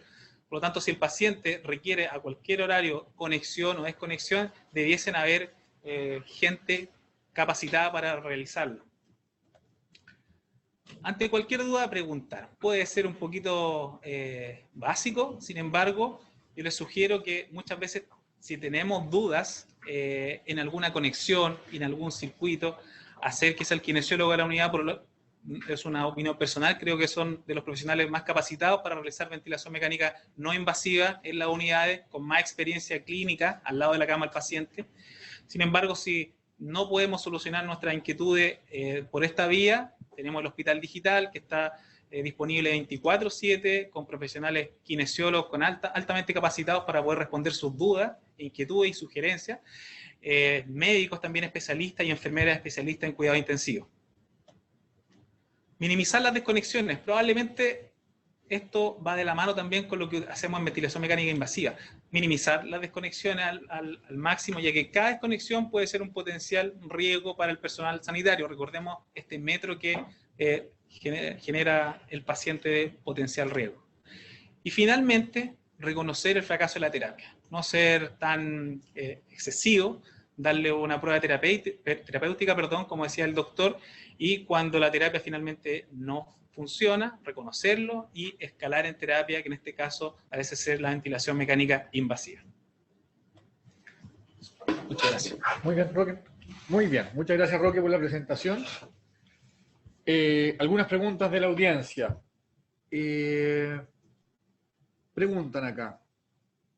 Si tú tienes un ventilador no invasivo formal, capaz de compensar fuga bastante bien, ¿cierto? Por eso están hechos. ¿Por qué tú priorizarías un doble rama que eventualmente está diseñado para ser invasivo? Sí, es una pregunta que nos hemos hecho todos probablemente. Probablemente al tener una rama inspiratoria y una expiratoria que nos asegure un filtrado en la expiración, probablemente esa sería la elección, ¿ya? Yo creo que si se tienen las consideraciones de seguridad, se puede utilizar un ventilador monorama con bastante seguridad y sabemos que es efectivo. Tenemos que considerar que el punto que nos están diciendo ahora es que compensa la fuga, ¿cierto? Y lo que tenemos que tratar de evitar en este sistema es evitar las fugas no intencionales, ¿ya? Por lo tanto, ese es el mensaje. Yo sé, acá probablemente hay que hacer una correcta elección de la interfase, eso es clave. Recuerda que el 50% fracasa probablemente por una mala elección de la interfase, por lo tanto una interfase adecuada en talla para el paciente y en modelo para el paciente, ¿ya? Eso es clave en poder, ojalá que los equipos y las unidades tengan una amplia gama de interfaces para poder utilizar, que sean diferentes tallas incluso. Preguntan también si cuando uno va poniendo filtro y alejando la válvula expiratoria del paciente, ¿cuánto influye eso en la adaptación del paciente, en la incomodidad, en retener CO2, incluso preguntan? Bueno, tenemos que saber que si ponemos un filtro antes de la parte exhalatoria, sí o sí estamos agregando espacio muerto instrumental. En este caso sería alrededor de 50 ml de espacio muerto instrumental, ¿ya? Puede generar un poco más de resistencia, se describe que los filtros pueden tener una resistencia cercana a 2 centímetros de agua por litro de aire, por lo tanto, sabemos que puede generar incomodidad, sabemos que puede aumentar el espacio muerto instrumental, sin embargo, es la única opción y medida de seguridad que tenemos actualmente para evitar el riesgo del personal de salud. Perfecto. ¿Cuánto dura el filtro puesto al lado de entre la mascarilla? Mira, dependiendo las especificaciones del fabricante, hay filtros EPA que pueden durar 5 días sin problema, ¿ya? Por lo tanto, yo creo que 5 días me parece un plazo razonable para estar pensando en un cambio. Perfecto. Preguntan acá, ¿se recomienda realizar técnicas de expiración forzada en ventilación mecánica no invasiva? Yo creo que no es el momento, porque al generar expiración forzada mientras está conectado, las fugas no intencionales van a aparecer sí o sí, ¿ya? Vamos a tener un flujo que viene de forma mucho más brusca desde el paciente y va a hacer un contacto de forma directa con el flujo proveniente del ventilador mecánico y eso sí o sí va a afectar el hermetismo de la máscara con el paciente. Por lo tanto, las fugas periféricas de la máscara sí o sí se van a producir. Yo quisiera pedirte, Roque, como última pregunta, que reforzaras un poco. Yo soy personal de salud, entro a la habitación del paciente en ventilación no invasiva luego de haberlo extubado y tengo que hacer un aseo bucal, tengo que hacer una ventana. ¿Cuáles son los pasos a seguir para desconectar al paciente de la no invasiva para evitar la aerolización? Perfecto. Yo creo que este es uno de los puntos importantes. Si el ventilador me permite dejar la terapia en stand-by, primero que todo, yo creo que no podemos entrar solos. Evitar, por ejemplo, que el personal de salud, por ejemplo, la técnico o la enfermera o el kinesiólogo, entren solo a hacer estas medidas. Yo creo que es adecuado que entren 2 personas, me parece razonable. Uno se encargue, por ejemplo, de dejar el ventilador en stand-by, el otro se encargue de desajustar la máscara. Ya tenemos que saber que mientras dejamos el ventilador en stand-by, el paciente no va a estar recibiendo soporte, sin embargo va a estar respirando con espacio muerto instrumental que se lo va a entregar la máscara y los filtros. Y eventualmente el circuito, si es que utilizamos un circuito de doble rama. Por lo tanto, entrar 2 personas parece adecuado. Después de eso, tener claro, hacer un recorrido mental de cuál va a ser la secuencia en voz alta. Perfecto, tú vas a hacer esto cuando te diga yo. Lo que vamos a hacer inicialmente, si el ventilador me permite, dejarlo en stand-by. Posterior a eso, desconectar la máscara. Y posterior a eso, si tenemos la alternativa y tenemos una mascarilla a mano, también utilizar una mascarilla en el paciente, ¿ya? Eso. Perfecto. Muy bien. En el fondo, recalcar el hecho que es conveniente poner en stand-by el equipo de manera de evitar la salida de presión de aire en un momento. Hay ventiladores que no permiten, por ejemplo, dejarlo en stand-by. En ese sentido, apagar el ventilador antes de desconectar. Muchos de estos equipos que no permiten el modo stand-by guardan los últimos parámetros para la siguiente conexión. Perfecto.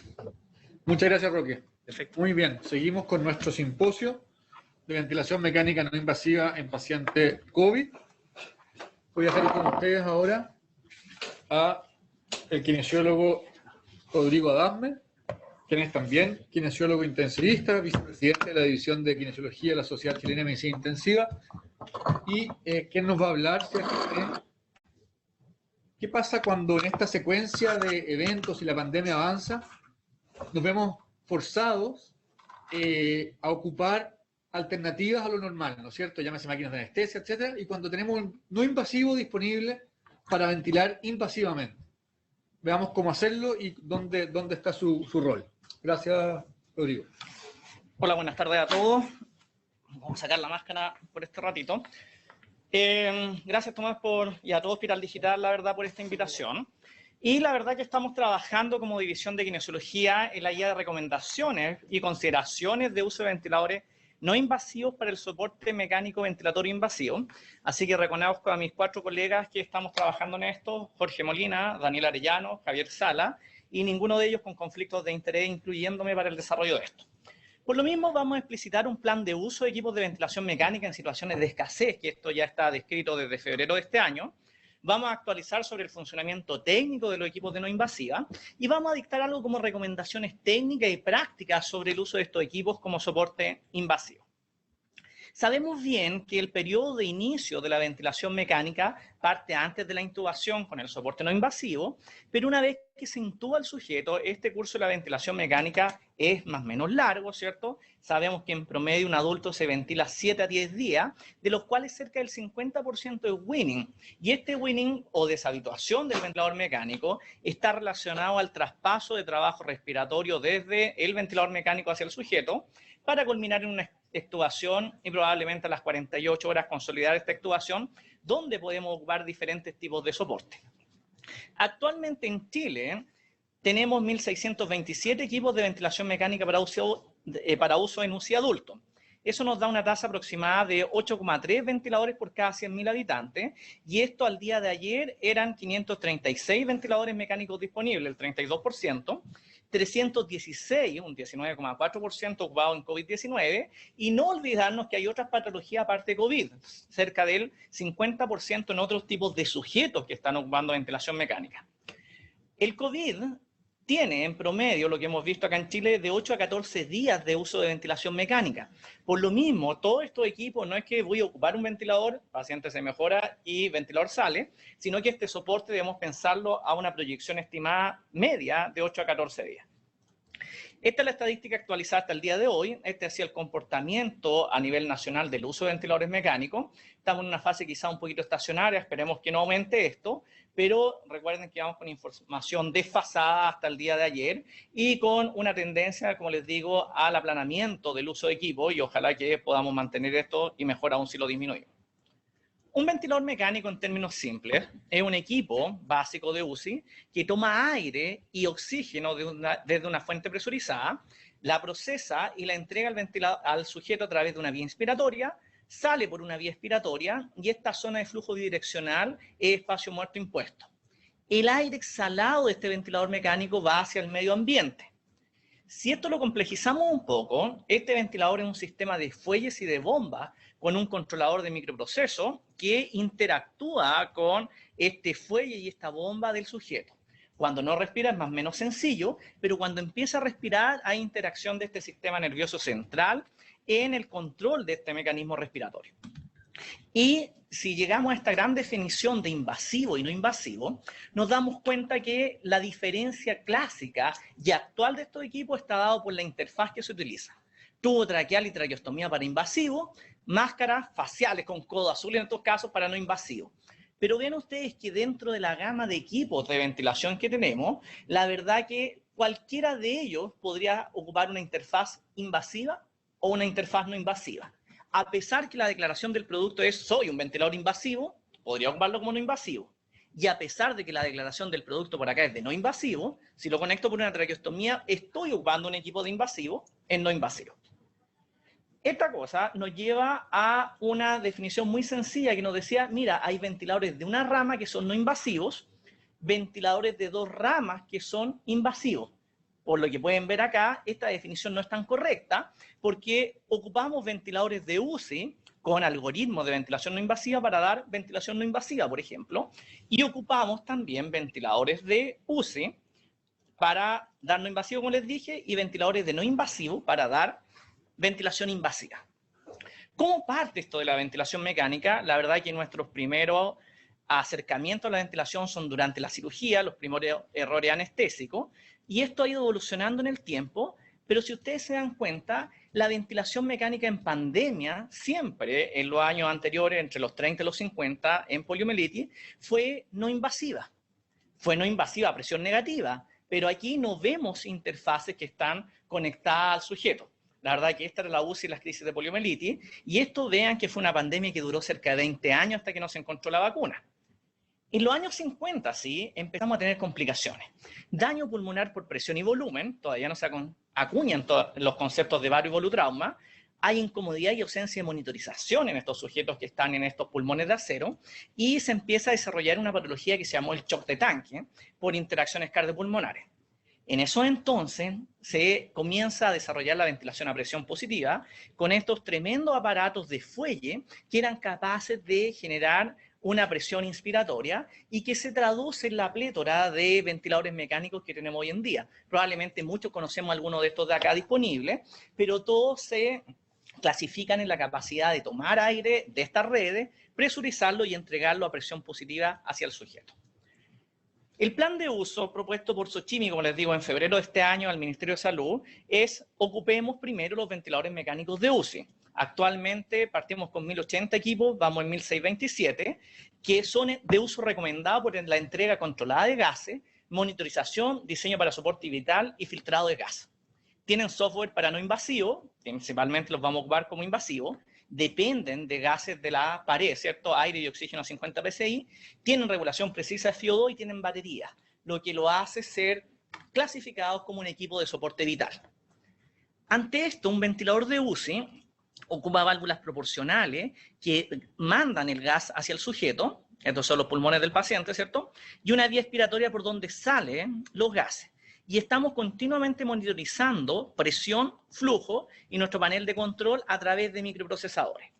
Esta información que está dando el sujeto corresponde al trabajo resistivo y al trabajo elástico del sistema, que podemos mirarlo y podemos verlo, que está dado por la resistencia de la vía aérea, por la distensibilidad del alveolo y todos los otros elementos que configuran esto. Por lo mismo, nuestros ventiladores deberían ser capaces de ventilar vías aéreas y alvéolos con diferentes comportamientos. Pulmones normales, con apertura y cierre cíclico muy restringido, hasta pulmones muy enfermos, con apertura y cierre cíclico que lleva al colapso. Pero eso no es todo. Si yo ventilo mal, estoy teniendo interacciones a nivel de todo el cuerpo. Y por lo mismo, la ventilación mecánica no es solamente generar equipos que sean capaces de meter y sacar aire de manera pasiva, sino que hay una interacción relacionada al personal que tiene que revisar todos los elementos que tenemos aquí descritos.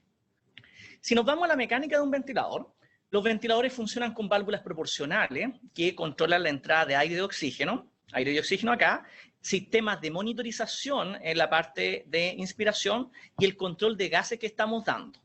Y en los ventiladores de dos ramas controlamos la salida del gas, primero midiéndola a través de sensores de flujo y controlándola a través de una válvula expiratoria, y nuevamente este gas sale hacia afuera. En los dispositivos actuales nos encontramos que estos ventiladores dan un flujo de base que continuamente se está botando. Por lo mismo, un ventilador es una fuente de contaminación bastante activa, incluso cuando está en fase expiratoria. Y la aceleración de este flujo, ya sea por el microprocesador o el sujeto, el trigger del ventilador, acelera la velocidad que está entregando este ventilador para conseguir los ciclos ventilatorios. Por lo tanto, hoy día la gestión de flujo de los equipos es absolutamente importante para el desarrollo de esto. En segundo lugar, nuestro plan de uso de equipos considera el uso de ventiladores de traslado, de urgencias, de anestesia y de UCI pediátrica. Los ventiladores de traslado son simples, con autonomía y uso mayor a 7 días, pero tienen el detalle de que tienen circuitos exclusivos y la gestión de aire habitualmente es diferente. Compresores o turbinas que hacen este efecto, o incluso sistemas Venturi para lograr tomar aire desde el medio externo. Ojo con la filtración acá.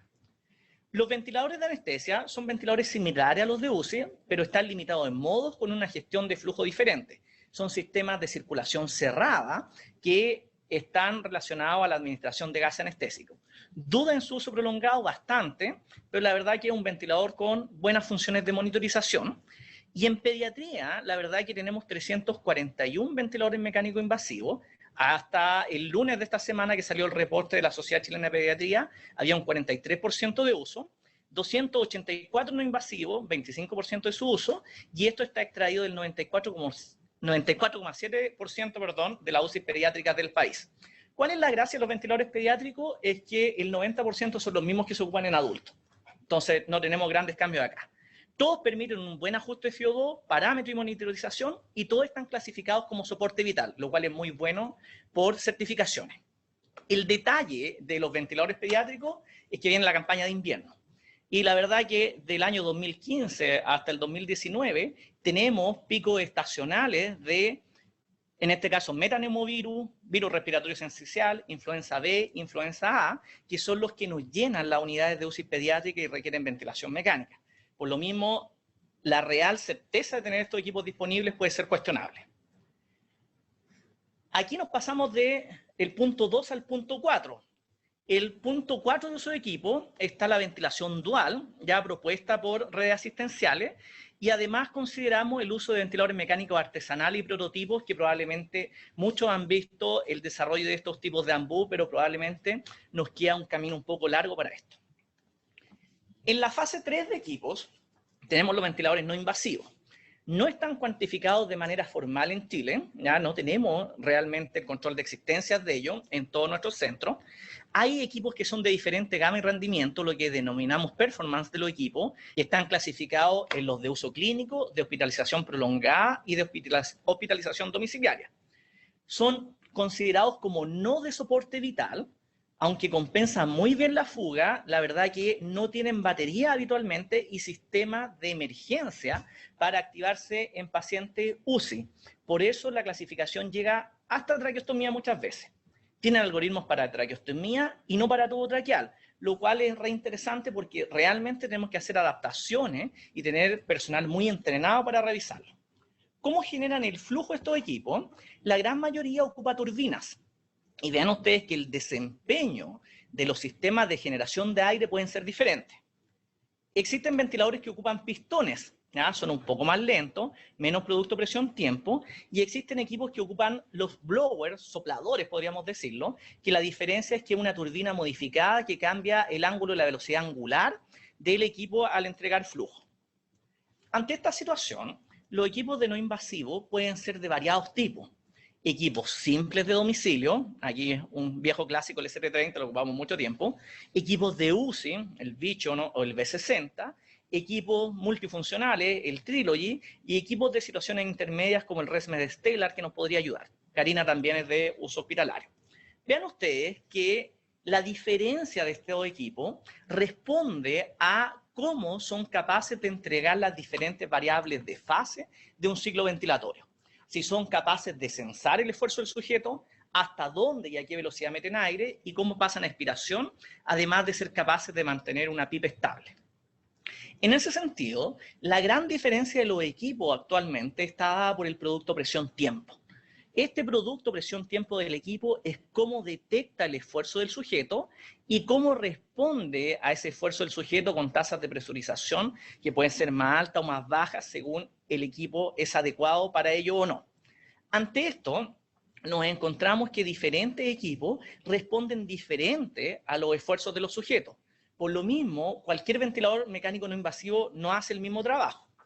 Incluso en ventiladores de UCI, el producto del trigger, de cuánto se demoran en detectar el esfuerzo, es diferente según la fuga con la que ellos están trabajando, y los retrasos con respecto al trigger dependen también del equipo que estemos utilizando.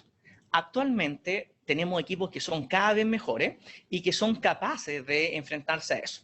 Vean también que los equipos de UCI actuales han mejorado bastante en el tiempo, pero claramente no son capaces de censar de manera tan adecuada y siempre vamos a tener retraso o delay en la respuesta. Ante esto, la pregunta es, ¿cómo nos dan presión los ventiladores mecánicos no invasivos?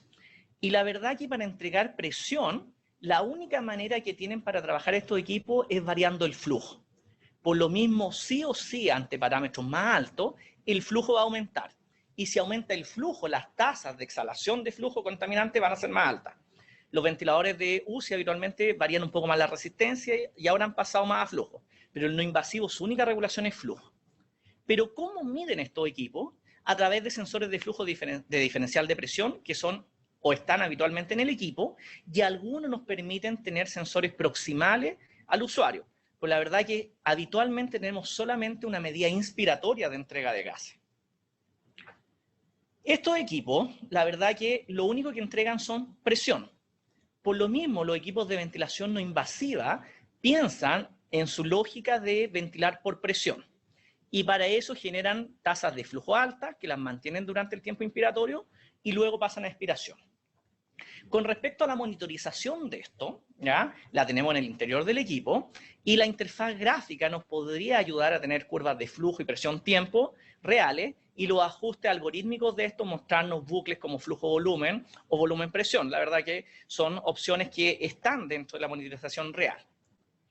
Dentro de los modos ventilatorios, quizás lo más clásico es esta definición de acá. Damos CPAP, un BIPAP-S, un BIPAP-ST y un BIPAP-T, un binivelado.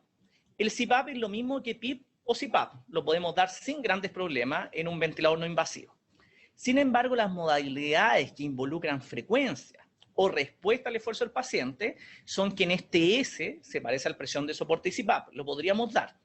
El ST es muy parecido al asistido controlado, pero tengan ojo que los tiempos inspiratorios no son fijos y la modalidad T es una ventilación mandatoria controlada, siempre por presión. Aunque con los equipos modernos existe la posibilidad de ventilación mecánica con objetivo de volumen. Sería algo similar al volumen control, pero no es volumen control, sino que la presión se va ajustando hasta alcanzar ese volumen corriente. Por lo tanto, lo que hay que considerar es que con estos equipos, el volumen control real al que estamos acostumbrados, con flujos cuadrados, no es real ni existente con estos equipos. Esta historia ya es bastante antigua, y fíjense ustedes que el programa AVNI y AVNIA, y esta es la guía de técnica del 2013, esto partió bastante antes, empezó a ventilar niños con traqueostomía con equipos de ventilación no invasiva. Y la verdad es que los americanos, los que comentamos esto, nos decían, pero ¿cómo es posible que ustedes hagan esta aberración? Son equipos que no tenían batería, no tenían soporte de emergencia, había que inyectarle oxígeno por diversos lugares y ponerle portales expiratorios para poder dar esto.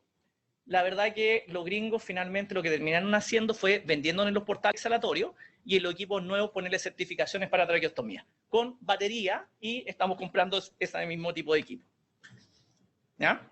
Por lo mismo, esta experiencia en niños en domicilio nos ha permitido extrapolar, ¿cierto?, la realidad del uso de soporte a niveles más asistenciales, pero volvemos a coincidir con los expertos anteriores que el widespread con ventilación no invasiva es tremendamente amplio. La propagación del gas exhalado necesita filtros. Entonces, si vamos a ocupar un ventilador mecánico no invasivo en invasivo, el armado es bien similar. Una HMF en circuitos de una rama que filtre el gas que va hacia el sujeto, que filtre el gas expirado y que este portal expiratorio libere gas libre hacia el medio ambiente. Con respecto a humedad activa, podría realizarse también, pero tendríamos que ocupar un filtro EPA entre este portal expiratorio y el sujeto, nuevamente para evitar que el gas expirado de este sujeto contamine el ambiente. En ambos casos estoy aumentando el espacio muerto instrumental con una fuga alta. Por lo mismo, tener sensores de flujo proximales sería ideal para saber la condición real de este sujeto, además de capnografía probablemente para saber cuál es la realidad de ventilación. Otra alternativa, como nos mostró mi colega Roque, es tener filtros en estos portales exhalatorios con sistema ENT. Una muy buena alternativa para filtrar el gas, la verdad que no siempre es disponible, pero tremenda alternativa por acá. Vamos a revisar dos equipos en específico que podríamos ocupar en estas situaciones. Uno es el Respironics Trilogy 100, probablemente un tremendo equipo de no invasiva. Si ustedes no tienen el block pasivo acá, que es esta tapita, si la tapita no tiene conectores, el circuito va por vía inspiratoria y se podría conectar perfectamente a una traqueostomía si es que hay un portal de fuga, a una máscara con fuga o a una máscara sin fuga con un portal exhalatorio. en todas estas configuraciones deberíamos poner un filtro. Y esta con fuga no deberíamos ocuparla ni para invasivo ni para no invasivo. Si usted tiene el equipo con esta tapita activa acá, tiene dos conectores. Un conector que es el pilotaje para la válvula expiratoria, por lo tanto con la válvula controlamos la salida y entrada del gas, y un conector para la línea de presión. Ante esto podemos conectar por vía invasiva o por máscara sin fuga, con un filtro HMF de preferencia acá, lo que estamos entregando y recibiendo desde el punto de vista del paciente. Si usted tiene un Trilogy 202, probablemente esta tapita va a existir, ¿ya? Y esto se llama el bloque activo. Este bloque activo nos permite funcionar con un sistema simple, como ya lo habíamos visto, pero también con un sistema de válvula expiratoria, como también lo habíamos visto. Sin embargo, la gran garantía de este equipo es que tiene la posibilidad real de ocupar un sensor de flujo proximal. Por lo tanto, podríamos tener mejor monitorización, y no solo monitorización inspirada del gas, sino que expirada también, cerca del sujeto, para ventilar por una traqueostomía, por una máscara sin fuga, y por qué no por un tubo traqueal, teniendo las consideraciones de monitorización adecuadas. Fíjense que los conectores acá es un sensor de diferencial de presión con una membrana de resistencia variable o fija que nos entrega la información algorítmica al equipo para monitorizar. Otro equipo que está disponible en el mercado actualmente y que incluso de Israel liberaron sus planos de cómo generarlo, el Puritan Bennett 560. Un ventilador bien multipropósito que permite ventilación invasiva y no invasiva, ya nos hemos dado cuenta de eso. Procesa su propio aire, la verdad que es una gama media de equipos, y ven ustedes que podemos armarlo con un circuito de una rama con portal expiratorio pasivo. Si es que ponemos un filtro en esta posición, podemos conectar sujeto. Tenemos la posibilidad de una rama con válvula exhalatoria activa. Aquí nuevamente tenemos el controlador pilotaje de la válvula expiratoria y la línea de presión. Acá HMF, ¿cierto? Y poder conectar al sujeto.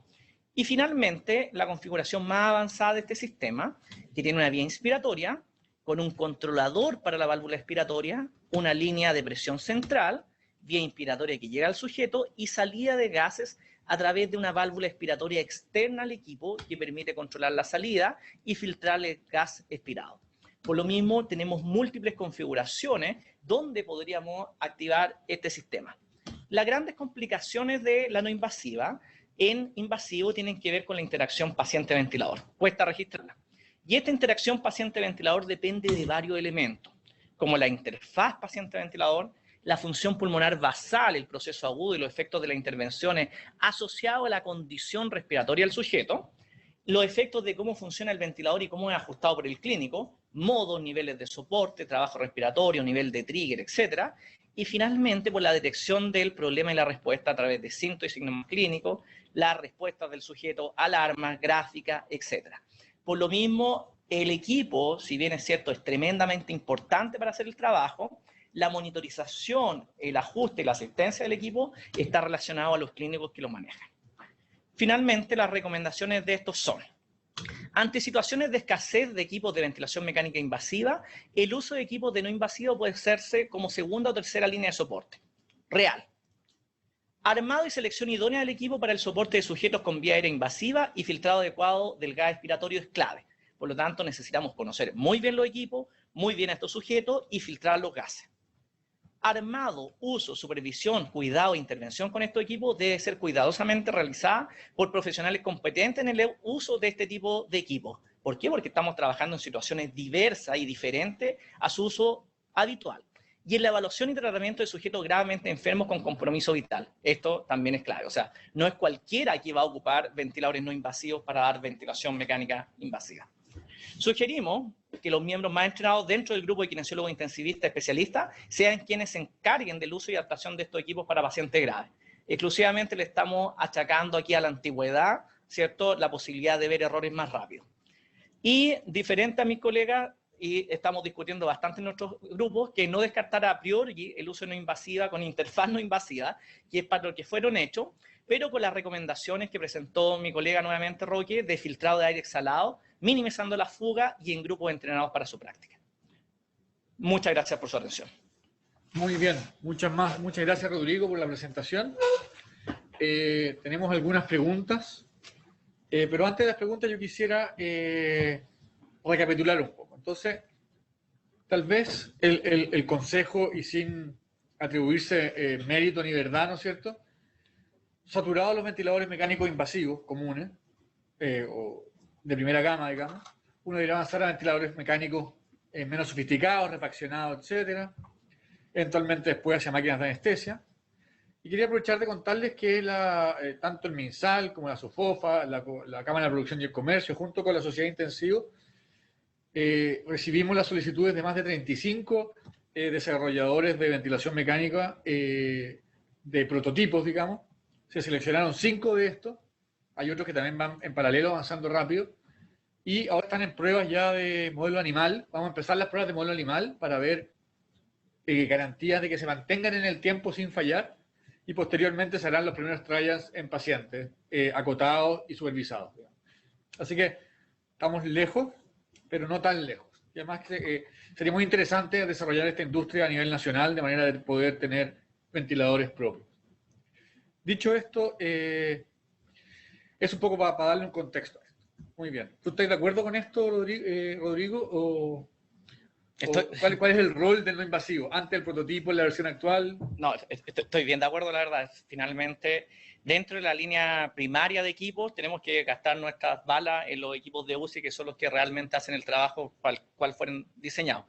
La segunda línea, como lo hemos comentado, ventiladores de pediatría, si es que tenemos disponible, va a ser una alternativa muy real, son los mismos equipos, no hay grandes diferencias. Ventiladores de anestesia, la verdad, son capaces de hacer el trabajo de transición por lo menos, y ventiladores de traslado y urgencia, que son ventiladores de una gama un poco más baja, pero son hechos para invasivos. En tercer lugar, los equipos de no invasivos, que son equipos desarrollados para seguridad de paciente dentro y los parámetros que dan son adecuados. Claramente, conectar a un paciente invasivo con un B60 o con un Drager del Carina, por ejemplo, no nos va a complejizar mucho porque no son equipos con buena monitorización, con buenos sistemas de seguridad. Pero claramente resucitar los ST30, los de Respironics de los años 90, para dar una ventilación binivelada, claramente me cuesta mucho más pensarlo en producto presión-tiempo, en seguridad, en situaciones de emergencia. Y relegamos a este cuarto, quinto lugar, ¿cierto?, los ventiladores prototipos, sobre todo esta línea más tirada hacia el uso de apriete de fuelle AMBU, que es muy interesante como una ventilación cortita de transición, pero hay muchos desarrolladores también que están trabajando en válvulas proporcionales, ¿cierto?, en sistemas de automatización y monitorización bastante más efectiva con blower, con turbina, lo cual llama poderosamente la atención este movimiento de la actividad y el trabajo mancomunado entre ingenieros, personal de la salud, y nosotros estamos participando en varias evaluaciones de estos proyectos también, así que lo encuentro tremendamente interesante, muy adecuado para la pandemia, y si de aquí sale una producción a mediano o largo plazo de equipos nacionales, sería fabuloso. Muy bien. Preguntan más técnicas, ¿cómo calcular el PIB en un paciente no invasivo ocupándolo como invasivo? Es bastante sencillo, la verdad. La verdad que uno simplemente con colocar la PIB van a tener el valor de PIB que el sistema está programando y está entregando. ¿Por qué? Porque el ventilador no invasivo, y perdóneme la palabra, es medio idiota. Lo único que piensa es alcanzar la presión que tú le pediste. Eso a la tasa de flujo que sea necesaria, por lo tanto los temas de flujo son interesantes. Para chequear esta entrega de presiones adecuadas, uno perfectamente podría poner un manómetro proximal al paciente, que puede ser un PEMómetro de presión positiva, o incluso desconectar un canal del monitor para simular una monitorización de presión con la línea arterial, ¿cierto?, con el mismo transductor en el monitor cardiovascular. Por lo tanto, podríamos tener dobles chequeos de presión con elementos bastante simples, y les aseguro que los ventiladores de gama más alta y de gama media, algo que sí entregan de manera adecuada son las presiones. Muy bien, yo no tengo más presiones por acá, no sé si la mesa quiere comentar algo o complementar alguna de las cosas que se han dicho. No lo sé, ¿no? ¿Por qué? He tenido la posibilidad de participar en algunas pruebas de los prototipos, hemos participado como en 5 pruebas de equipo. Han avanzado bastante rápido y reciben muy bien el feedback que uno les puede entregar desde el punto de vista técnico. uno de los mayores problemas que probablemente tienen estos equipos de compresión manual automatizada es probablemente las tasas de flujo que entregan, ¿ya? Sin embargo, le hemos dado un poco de feedback a los grupos que han estado desarrollando esto y han tenido buenos resultados en corto tiempo. Eso es bastante interesante porque hay muchas ganas y hay mucho tiempo invertido en este desarrollo. Probablemente, si es que no llegan a tiempo, yo creo que va a quedar el bichito, sobre todo el tema de innovación, que es tremendamente importante para poder desarrollar equipos en Chile, yo creo. Muy bien. Muy bien, pues le agradecemos a todos su conexión, haber tenido la paciencia de escucharnos. Creo que es fundamental este tema, creo que faltaba profundizarlo, darlo como se hizo acá en la magnitud que merece, dado que el paciente requiere la seguridad y la calidad de atención que hemos dado siempre en Chile. Felicitar a todos los equipos de salud que han mantenido tasas de mortalidad en intensivo muy inferiores a las reportadas en el mundo, por lo tanto habla de calidad, de compromiso y de buen trabajo. Así que muchas gracias a todos, seguimos trabajando en conjunto, disponibles para dudas, preguntas como sociedad. Muchas gracias a todos, abrazo.